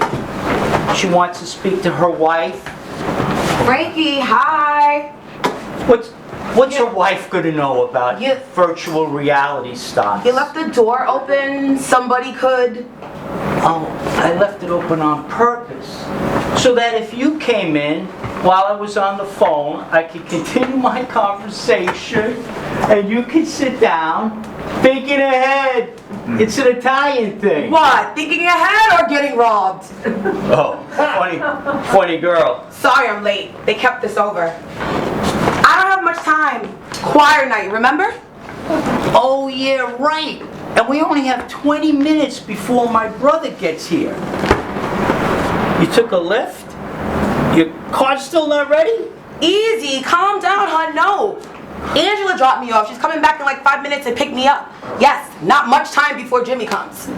How long do you think you'll be babysitting your mother while you're taking your singing classes? They're starting in an hour and a half. You know, Ace, you know, oh, Mom! Mom! Could you put on a fresh pot of coffee? Tanasia's here. About Jimmy? He's getting a break. He's getting some relief while I'm living here, while my house is being repaired. Hold on. Mom! Tenacia says hello. Why do you do that? Oh, it's like a little loving white lie. I just want to tell her that you love her and that you're saying hello. She knows already. By the way, why are they white and not brown or black? Not as wrong? What? Forget it. Just kidding. I want to go over the dialogue for this Friday night. You're kidding me, right? That's why you had me come here? Just be yourself. Your lovable, adorable, wonderful self, but a maniac. When she answers the door, is she going to say, Crazy person. is she going to say, hi, Fran, nice to meet you? Yeah, probably something like that. Are we holding hands? It's such a small landing. You know, you're going to have to go down. I can go down one step, and then you go down, and then you go in first, and then I'll go in. Yeah, Frankie, relax. Play by ear. How's this? How's this? Hi, Winifred. Nice to meet you. Use Winnie. Do I kiss her on the cheek? You know, it's an Italian thing. Actually, it's a black thing too, especially amongst women. But will she be thinking of me as a woman or as a trans? She's gonna think you're crazy if you get all tangled up. Just be yourself. She already likes him, everything I've told her, and you know, the videos? What videos? I showed her your video last week, karaoke singing That's Live with all the jokes. Why did you show her? Did she like them? Oh, and that video of that old film, you and Jimmy marching the Italian parade. You guys are like Cub Scouts. Your mother and father beaming on this sidewalk, and everyone with that powder stuff in their mouth from eating the Z-poles. Zeppelin. Sisters living near each other, they see each other a lot. You know, I think you're right. Really? I think you're right about that. Italians were the same way many years ago when they lived next to each other. Every Sunday. Wait. I think Jimmy came back. I hear a door upstairs. Jimmy! Bring down the coffee and cake. Coffee and cake, yeah. Hey, Frankie boy! I mean Frankie. I'll be right down. Sugar and milk, Yeah. He's no dumb waiter. Get it? Yes, thanks, Jimmy. Why does he call me Tanny? So weird. Frankie, Jimmy, Bobby, Johnny, Sammy. Oh my God, do you think subconsciously he's thinking my brown skin is tan? No. It's an affectionate way to refer to somebody. It starts in grammar school. Everyone has an I-E or a Y at the end of their name. And then when they get older in college and stuff, they drop it because it's too juvenile. And then when they hit 50 or so, they get it back again to be younger again. It's an Italian thing. Jimmy the Goomba, at your service. Hey, Jimmy. Hey, you two lovebirds. Hey, Tanny. Good seeing you again. By the way, I like my name complete. You don't gotta shorten it. Oh, I didn't mean nothing by it. I mean, look at Frankie. She's a case in point. She was born Frankie Burt, went to Francis at baptism, Frankie boy in grammar school, Frankie in high school, Frank in college and work, and then when she transformed Transition into Fran, and then Frankie, and now back to Frank, you know, because it's cool and she wants to be, I'm in with the in crowd, you know, all that shit. But I tell you what, my brother should get an award for being all those names, yet still being the same person. Well, not really. But brother, you're funny. Tenacia and I were preparing for me to meet her mother Winifred on Friday night. Uh-oh. What do you mean, uh-oh? I'd like to be a flying elbow when she gets a load of you for the first time. Don't make me feel bad now. I feel anxious enough as it is. I told you, just be yourself. Oh, don't do that. She's gonna think you're scattered and not serious. And no low-cut blouses. A little more reserved. Don't let any of that once in a while Guido shit show through. And maybe when you're talking a little higher register, like a little feminine.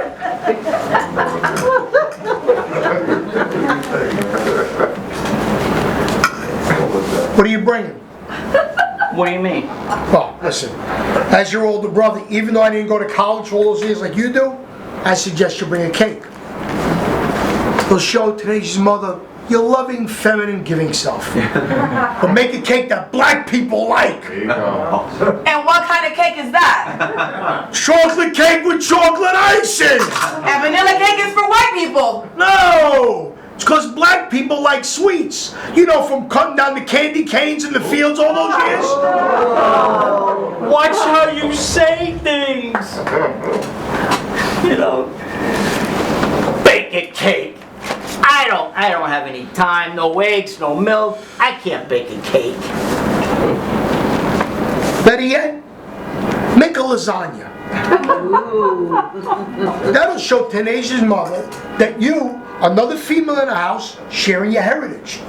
And then at the end of the night, you can trade recipes. I always wanted to try grits and chitlins. Oh, Mrs. Washington is a world-traveled historian, knows many cultures. Watch how you say things. Make it a meat lasagna. And take it from there.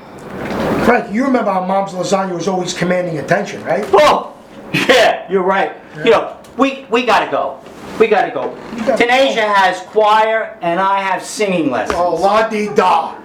And while you're doing that, I'm stuck here with Mom and her rambling. You know what? You two guys go. I'll clean up. But Frankie, remember something. While you're out la-dee-da and all that shit, I'm stuck here watching Mom and missing out on my poker night with the guys.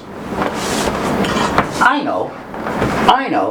Next week, have them come here, and my Tanasia and me can make a lasagna, and we can have espresso and sambuca and whatever they want, and you can take 10% of each pot. Now you're talking. And you know what? The two of you should wear aprons and high heels. The guys will get a kick out of that. That would be a hoot. I gotta rent a choir. Oh, my friend Angela, my ride.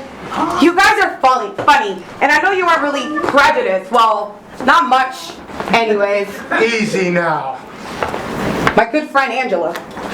Hi, Angela. Hi. How are you? I was saying, I know you weren't really prejudiced against my kind, but watch how you say things in front of my mother. It's different.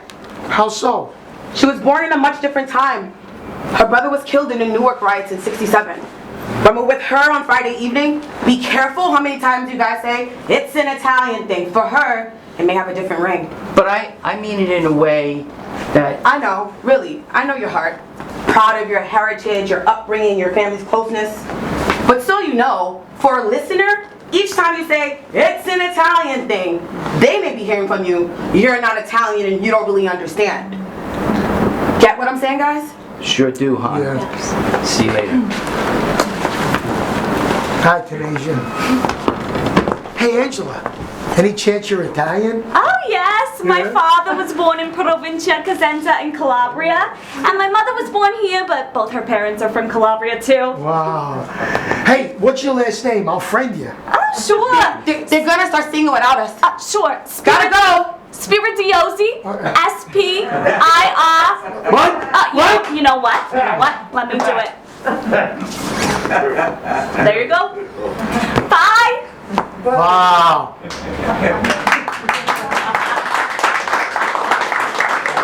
Cool name for a cool girl. Tanasia Washington is a cool name for a cool girl, too. Yeah. It's a black thing. Two cool girls who are also hot. Persons, two Oh, persons. persons.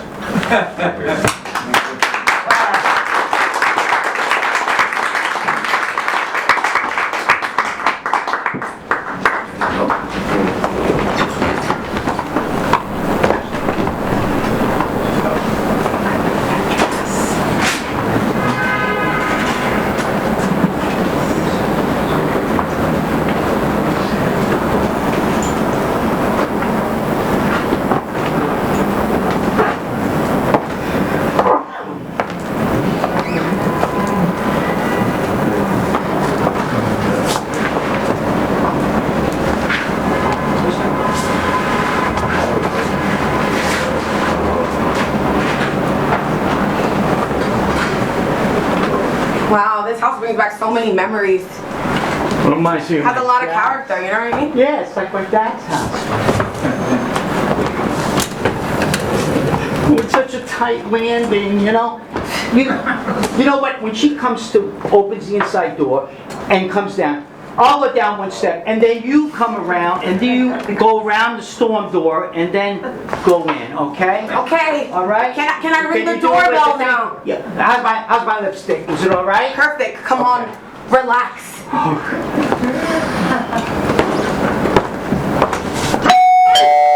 Frankie, nice to meet you. Come in.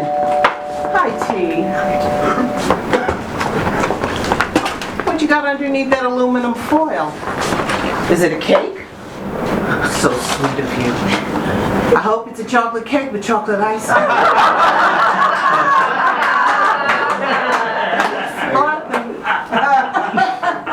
I'm glad you brought it. Next time a cake, it's a meat lasagna. I made it special for you. Oh, wow, so perfect. We don't get lasagna much these days. I absolutely love it. Mom, I'll go cut 3 pieces, microwave them, and bring them back out. Okay? Good idea. And sweetie, could you pour 3 glasses of red? Is it good for you? Yes, that's great. Is your sister Gladys coming? Well, no, she didn't think she'd be comfortable around a transgender person.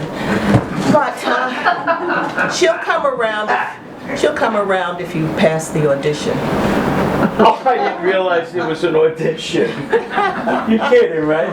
Oh, just kidding. You know, today she told me you were a bit anxious about meeting me.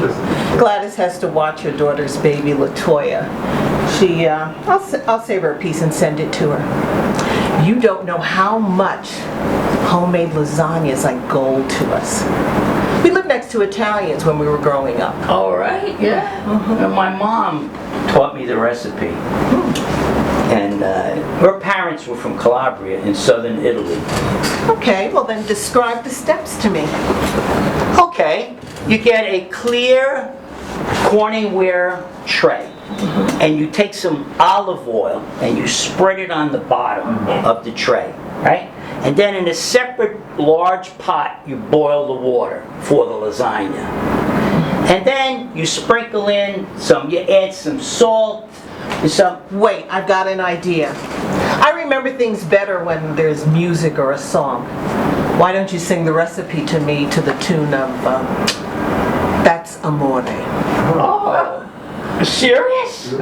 Yes, please. Okay. And you know what? I'll record it on my phone and then I'll send it to you so you have it. Okay? Perfect. Okay, so how's this?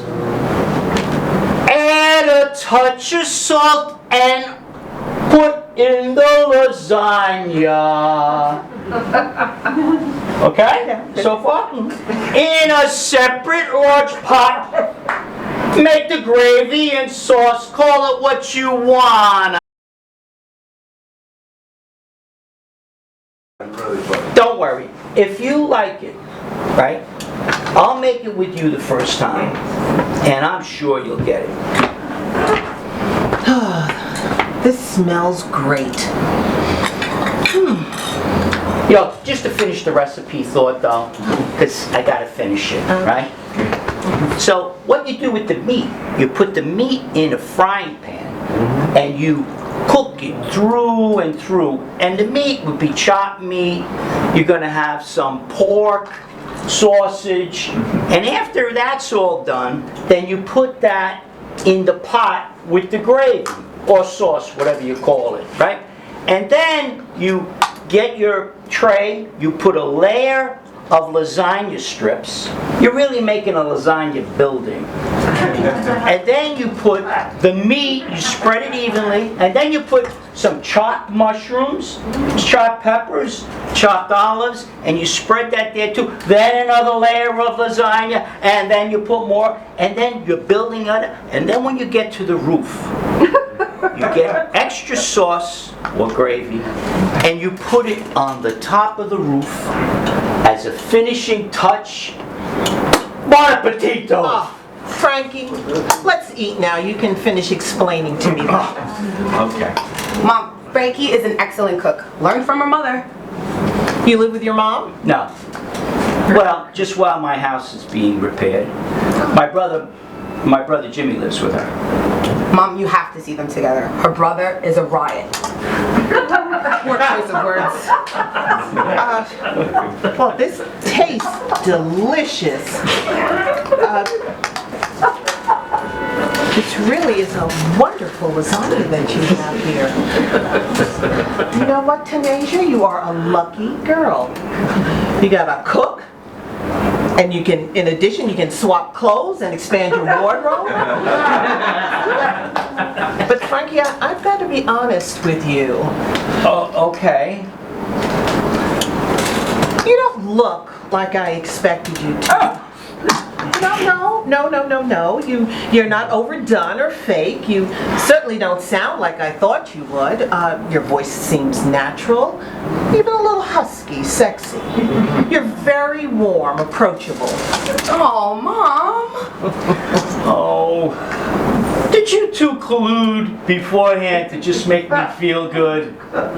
You're not that important. Just kidding. Just kidding. Actually, one day I'll be very proud to call you my daughter-in-law. Winnie. Wow. I'm getting a big head. You know, I'm feeling a lot of joy that a woman like you, a wonderful mother and of amazing woman like this, like she, who will be my wife. Well, let's possibly. Let's see if you pass the espresso test. Oh, kidding. Really, thank you for your incredible honesty and openness. Well, for too many years I harbored anger against Italians because my brother was killed by a very mean Italian. But for the past 2 years or so, I've been letting it go. Forgiveness. It's a black thing. Oh. I got an idea. Why don't you, how about you and your sister come over to my mother's basement next Wednesday, and Tanasia and I will make a lasagna, all right? And with all the other stuff, and we'll have Jimmy here, and all the poker guys will come over. And then we'll cook it. I'll show you the cooking steps as we get it done. And, you know, why don't we, Tanasia will ask Angela to come by so she can take notes or record it. Record it, okay. Well, with such a large group of Italians, should Gladys and I get to dance the Mambo Italiano or the Tarantella? You know, if you're going to do stereotypes, why don't you do this? You just get up and then put your fingers up near your eyes like this and scrunch your face and just go, "Hey, how you doing?" Nah, you don't need to do anything.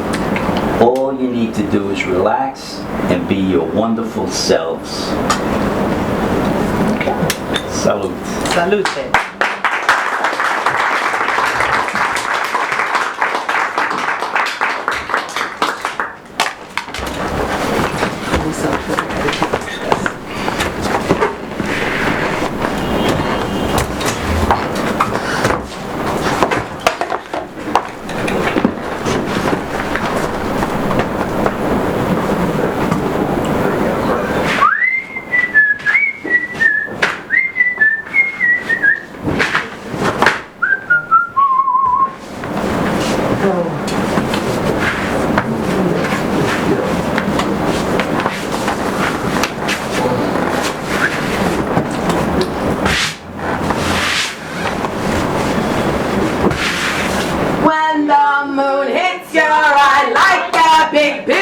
pie that's ahoy.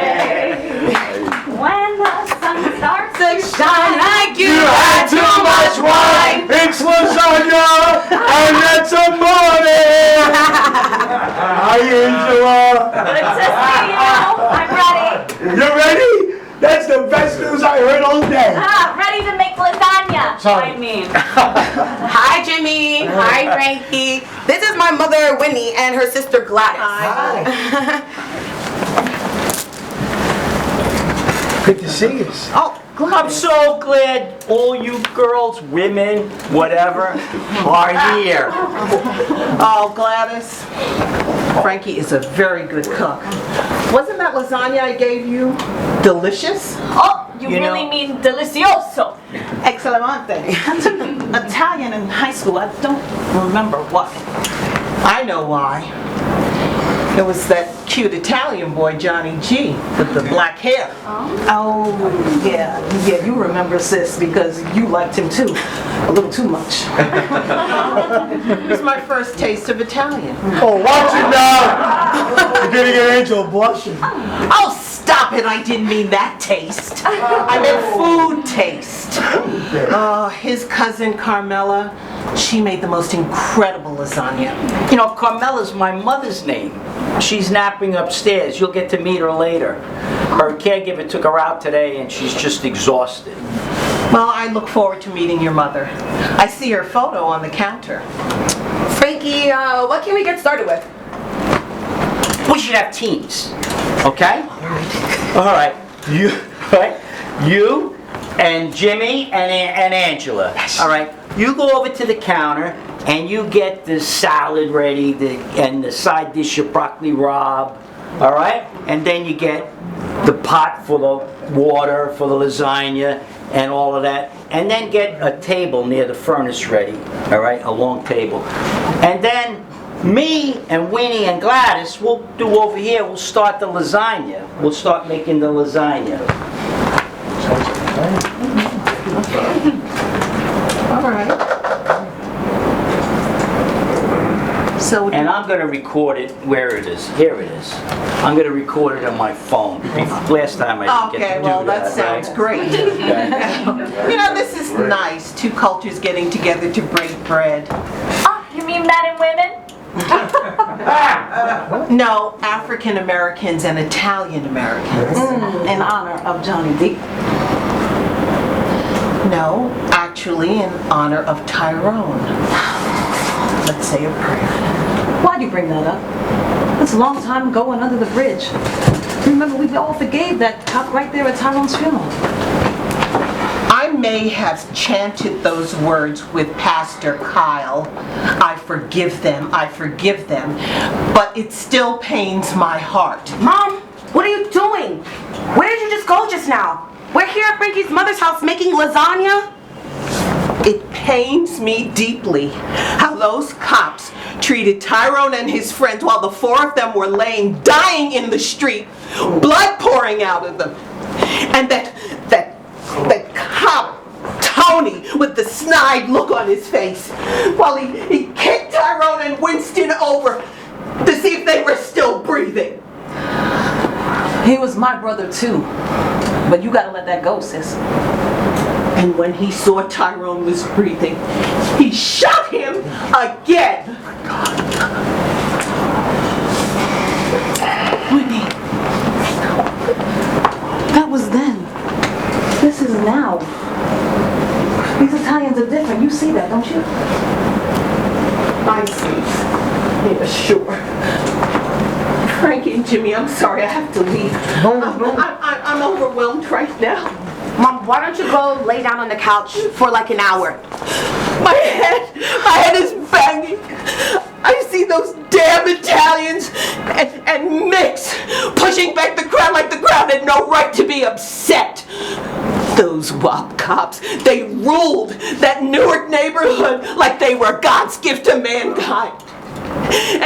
But meanwhile, they were just the devil in disguise with their pretty and handsome white faces with wavy hair.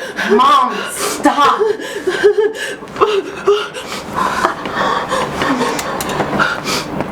Winnie, Can I get you some water?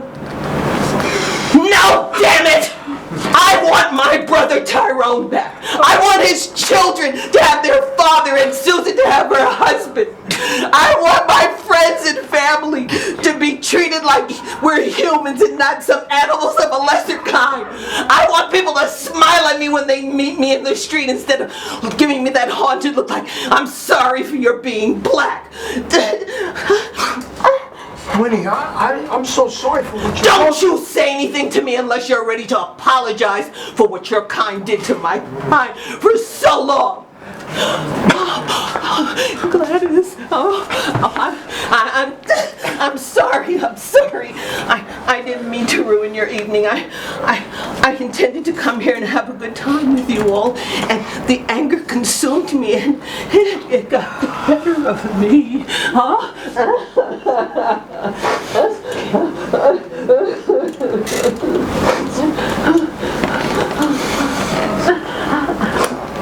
Winnie.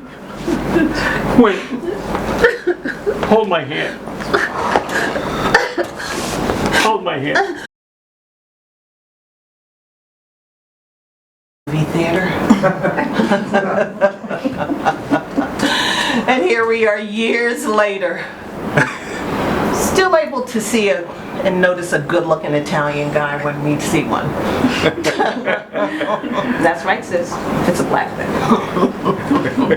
See? It's all right. Love is love. Jim. Right, Angela? Jimmy? To each his own. I mean, her own. I mean, their own. Oh my God, even I do it.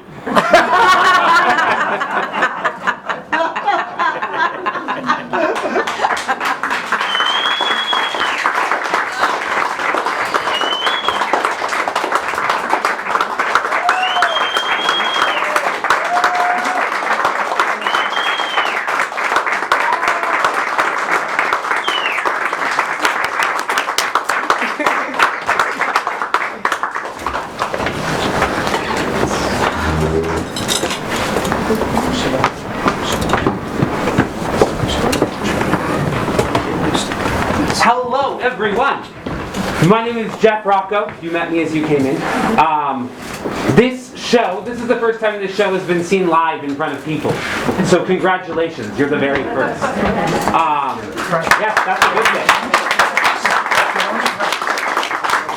So, Fran has been working on this show, I know specifically with a lot of different writing groups, and it's still in process, and we're looking for, ways to make it better and expand it and things like that. So, I'm gonna give Fran a second to sort of give you an idea of where the show came from and how it started, and then we'd love to have questions and thoughts from all of you. So let's hear it for Fran.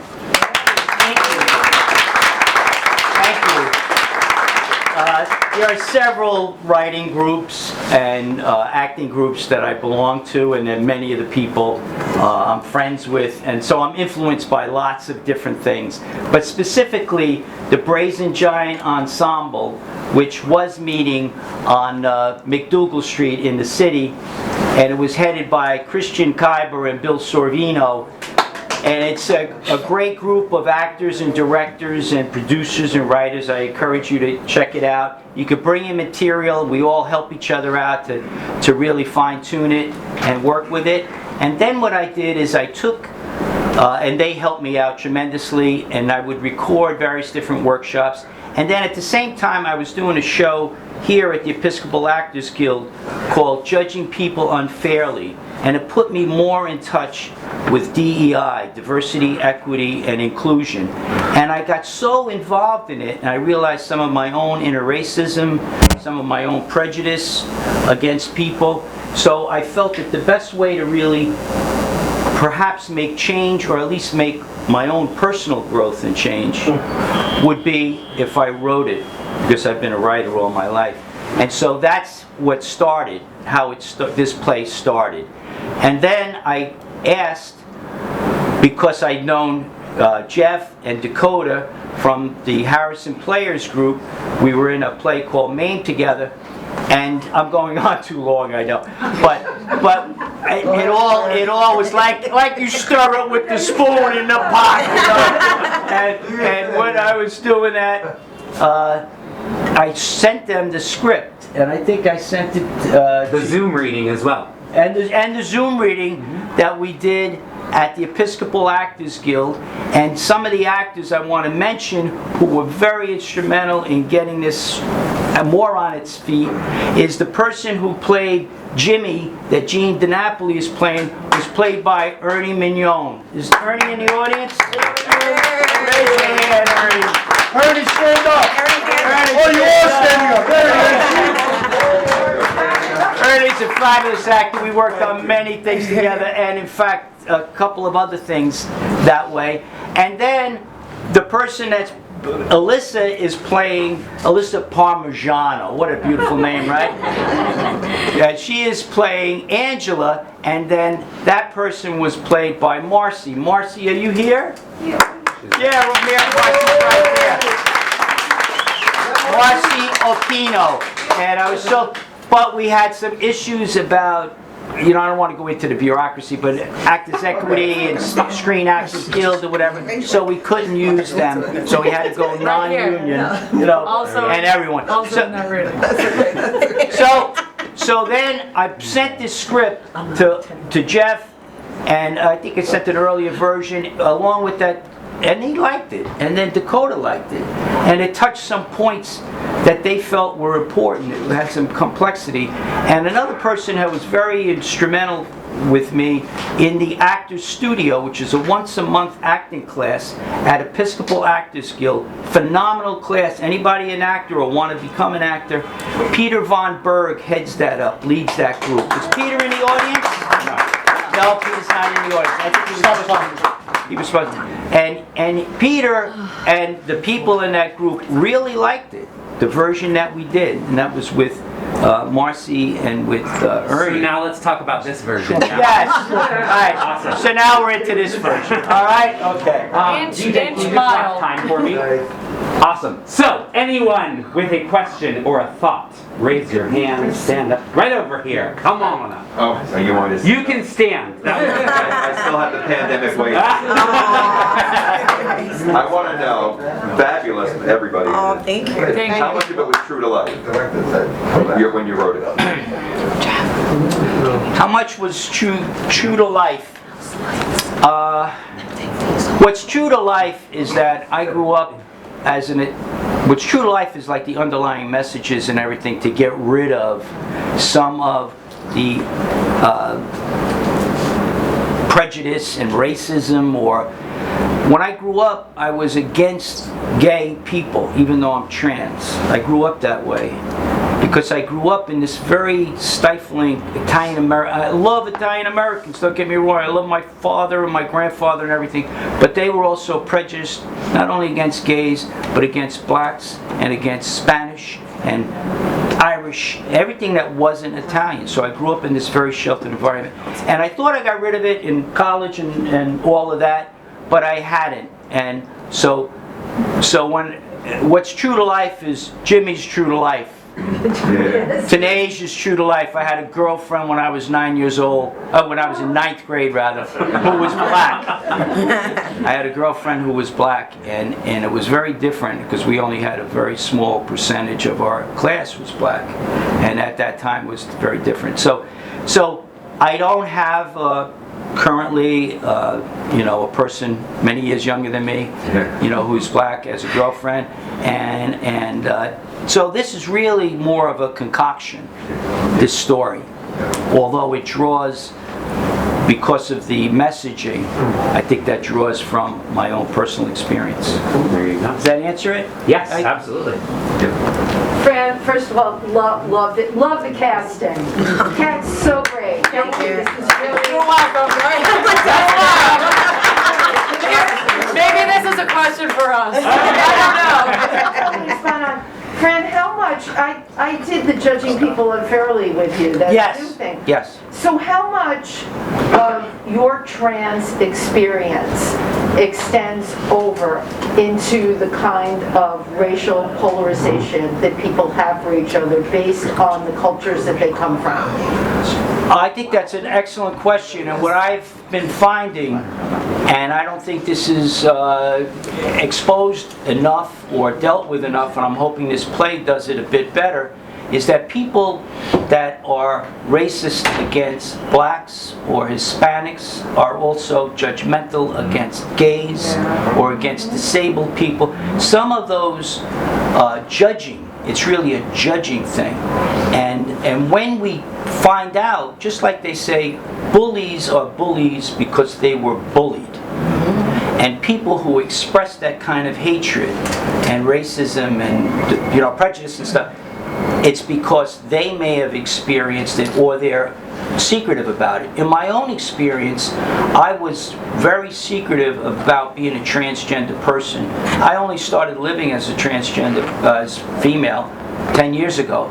So I spent all those decades in the secret thing. And so some of this play is also about that. It's like a chance to get out. So my hope is that we all start realizing that whenever we say something negative about one person, it's really that we're maybe saying something about ourselves that's lacking in ourselves. So we need to look within. Absolutely. Great question. Yep. That was like professor. Right. Yes. Good question.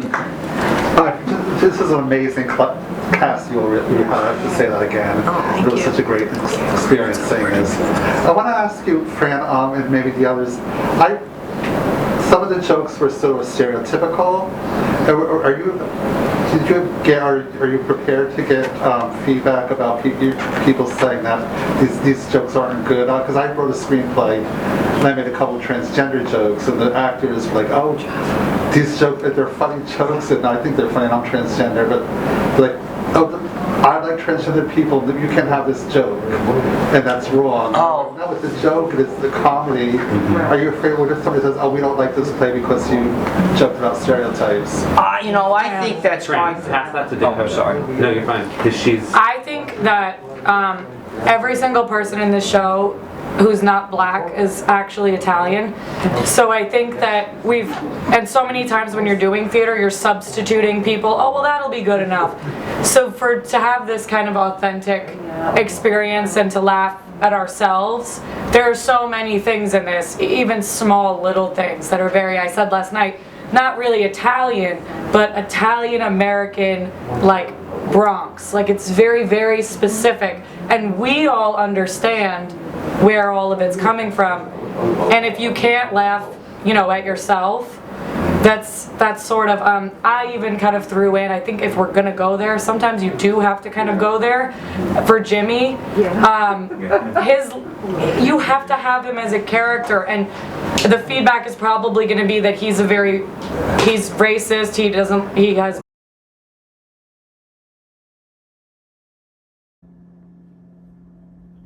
Take two.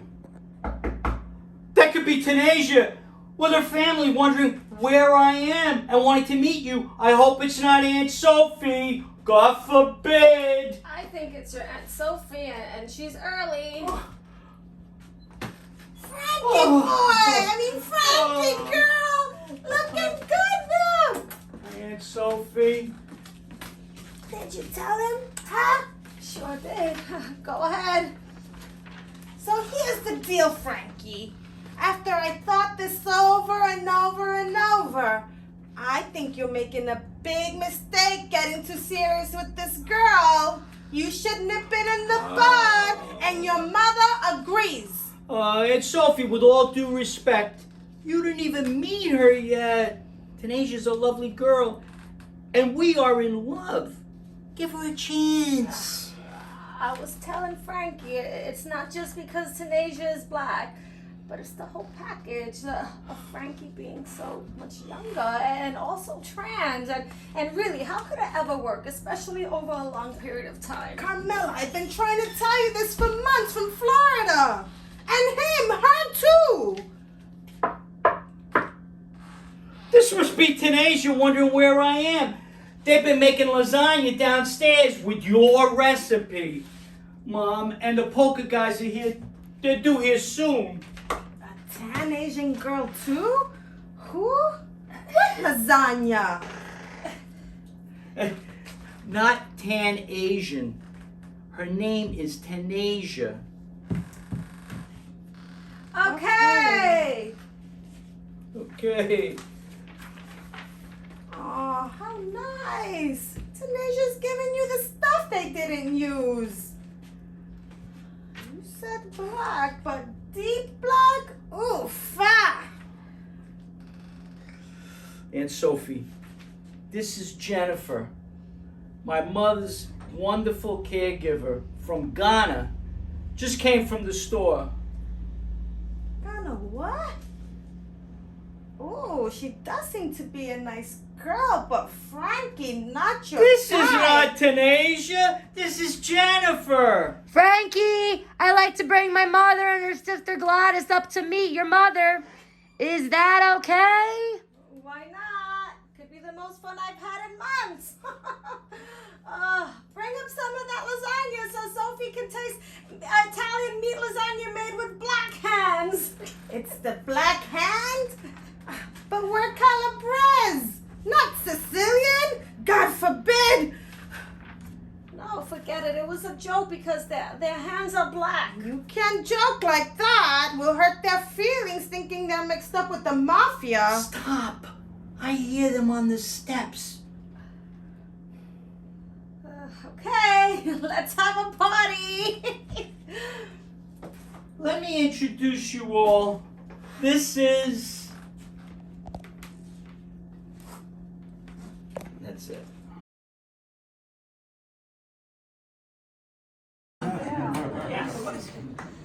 Hi, this is an amazing class. Absolutely. I have to say it was such a great experience seeing this. I want to ask you, Fran, and maybe the others, some of the jokes were so stereotypical. Are you prepared to get feedback about people saying that these jokes aren't good? Because I wrote a screenplay and I made a couple transgender jokes, and the actors went, oh, these jokes, they're funny jokes, and I think they're playing on transgender, but like, oh, I like transgender people, you can have this joke, and that's wrong. Oh. Like, no, it's a joke, and it's comedy. Are you afraid what if somebody says, oh, we don't like this play because we joked about stereotypes? I think that's I think that every single person in the show who's not black is actually Italian. So I think that and so many times when you're doing theater, you're substituting people. Oh, well, that'll be good enough. So to have this kind of authentic experience and to laugh at ourselves, there are so many things in this, even small little things that are very, I said last night, not really Italian, but Italian American, like Bronx. Like it's very, very specific. And we all understand where all of it's coming from. And if you can't laugh, at yourself, that's sort of, I even kind of threw in, I think if we're gonna go there, sometimes you do have to kind of go there. For Jimmy,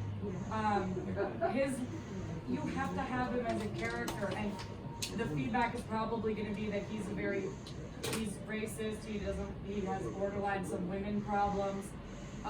There's some, I'm saying it nicely.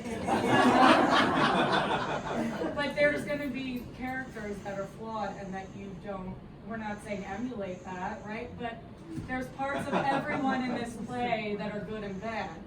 So the feedback, I think that there's some racist jokes. There are some things because the play is kind of centered around racial issues. So I think there will be that feedback. I think a great point is to remember this is entertainment. Yeah. And people got to get over themselves. And if you stifle, if you stifle what's inside of you because of somebody else, well then you're gonna revert back to 60 years ago for full stolen. And I'm not saying everybody's got to accept it, but tolerate it because you're not hurting nobody. If they see the play and they say something, hey, bad publicity is publicity. No, that's my end. Maybe I'm curious, sorry, was there a specific part that you're referring to, or just some of the bits and, Just some and other jokes in general? specific, just remind me, like, I gave in, and I got the jokes cut out of my, screen, and I really regret that. Yeah. Put him back. Put him back. Stand up for yourself. You don't stand up for yourself in your own words. Who's going to stand up for you? Stand up for yourself. Come on. Put it back in there. Put it back in there. I want to get a point to that. There's a group at Episcopal Actors Guild, and by the way, in the playbill there's a lot of information about this place. There's a group, a committee called DEI Committee, Diversity, Equity, and Inclusion, and they were very instrumental with me to express myself, and me, you know, and us to share ideas. And a related group is Sustainable Conversations, where black people got to really say what they really felt about our racism, you know, and stuff like that. So the more we have entertainment, like Gene called it, that's all in the family. Come on. We all got into All in the Family, a Modern Family, and Will and Grace. We all made strides in our personal growth because of these kinds of shows, so we just got to continue to do that. Right. And if it offends somebody, I mean, you notice that there was not an N-word in this or anything like that. I mean, There's a line. you know, there's a line. There's no need to be completely offensive. You know what I mean? And whoever feels this is offensive, they should raise their hand and let's have a conversation. You know, through that conversation, we can get through it. That's also a perfect segue. If you look at your programs, there's a stuffer, like a sheet that we put in there today to highlight our pianist break. But also on the back of that, there's a website. If you don't feel comfortable sharing something, there's a website there that you can go and share anonymously. Because, like I said, this is being workshopped. We are directed. Okay. And Dakota But Martin. what all did you do? You wrote? I wrote the and play. Started it. And Okay. started. Maybe you Okay. want to give credit to everybody who was involved. Yeah, I'll have you list everybody. Yeah. Okay. Welcome back to Urban Access Entertainment right here on UBC TV. We just watched It's an Italian Thing. No, it's a black thing.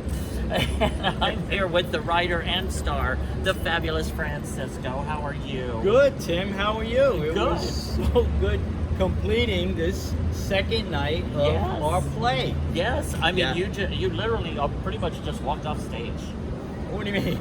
Tonight. Just yeah, like you just an finished. hour ago. Yes, Yeah. not even that. Well, but then Yeah. you had that amazing Q&A afterwards, because there was a lot of truth in that Q&A.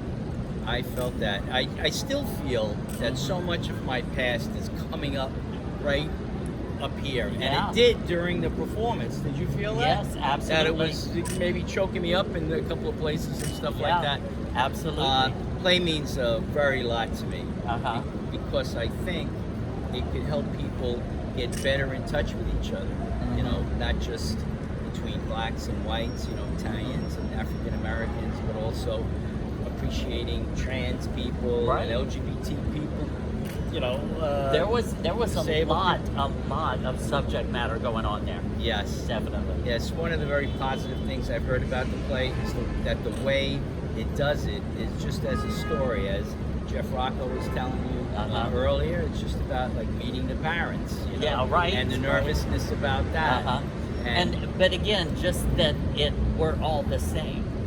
We are. Underneath we're all the same, but we've all been conditioned to think certain ways from our family, from our society, from our neighborhoods, from our churches.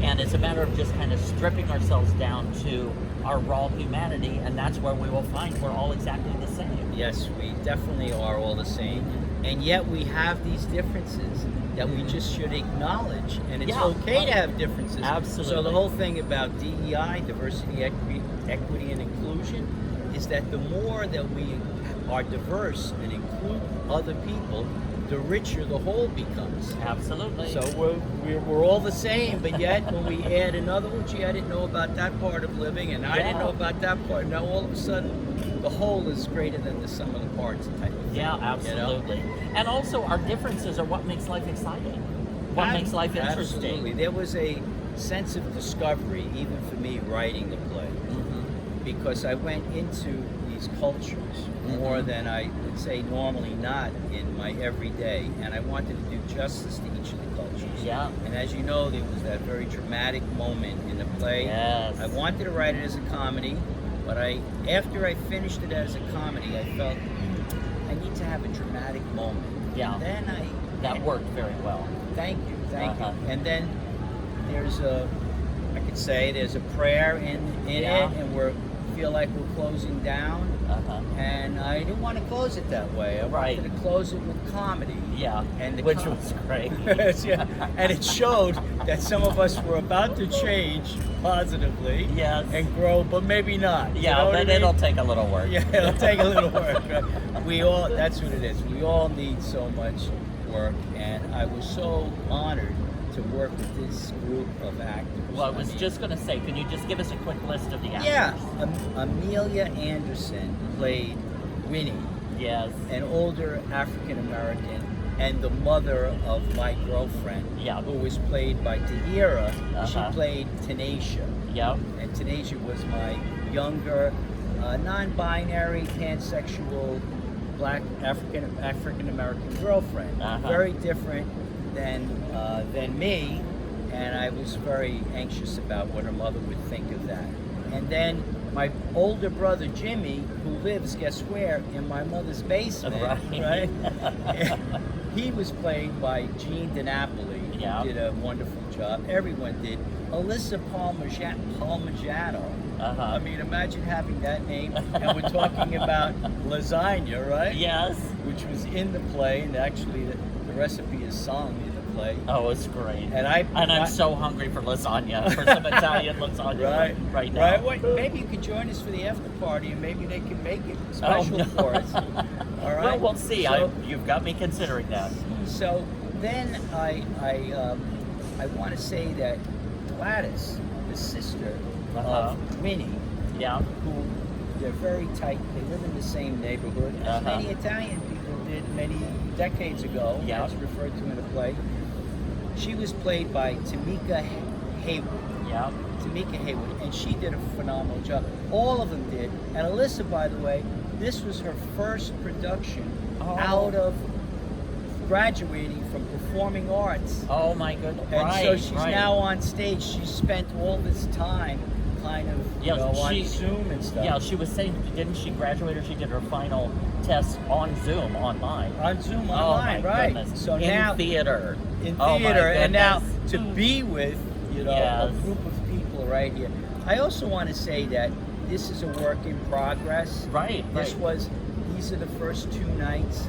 I myself, I think I maybe dropped 2 lines in 15 years. I dropped, I think, a paragraph on this. How did that happen? And I think. Welcome back to theater. Yeah, I think it was nervousness or whatever and also it resonated with how I feel about my family and my upbringing and everything. And I wasn't able to, because the character was very similar.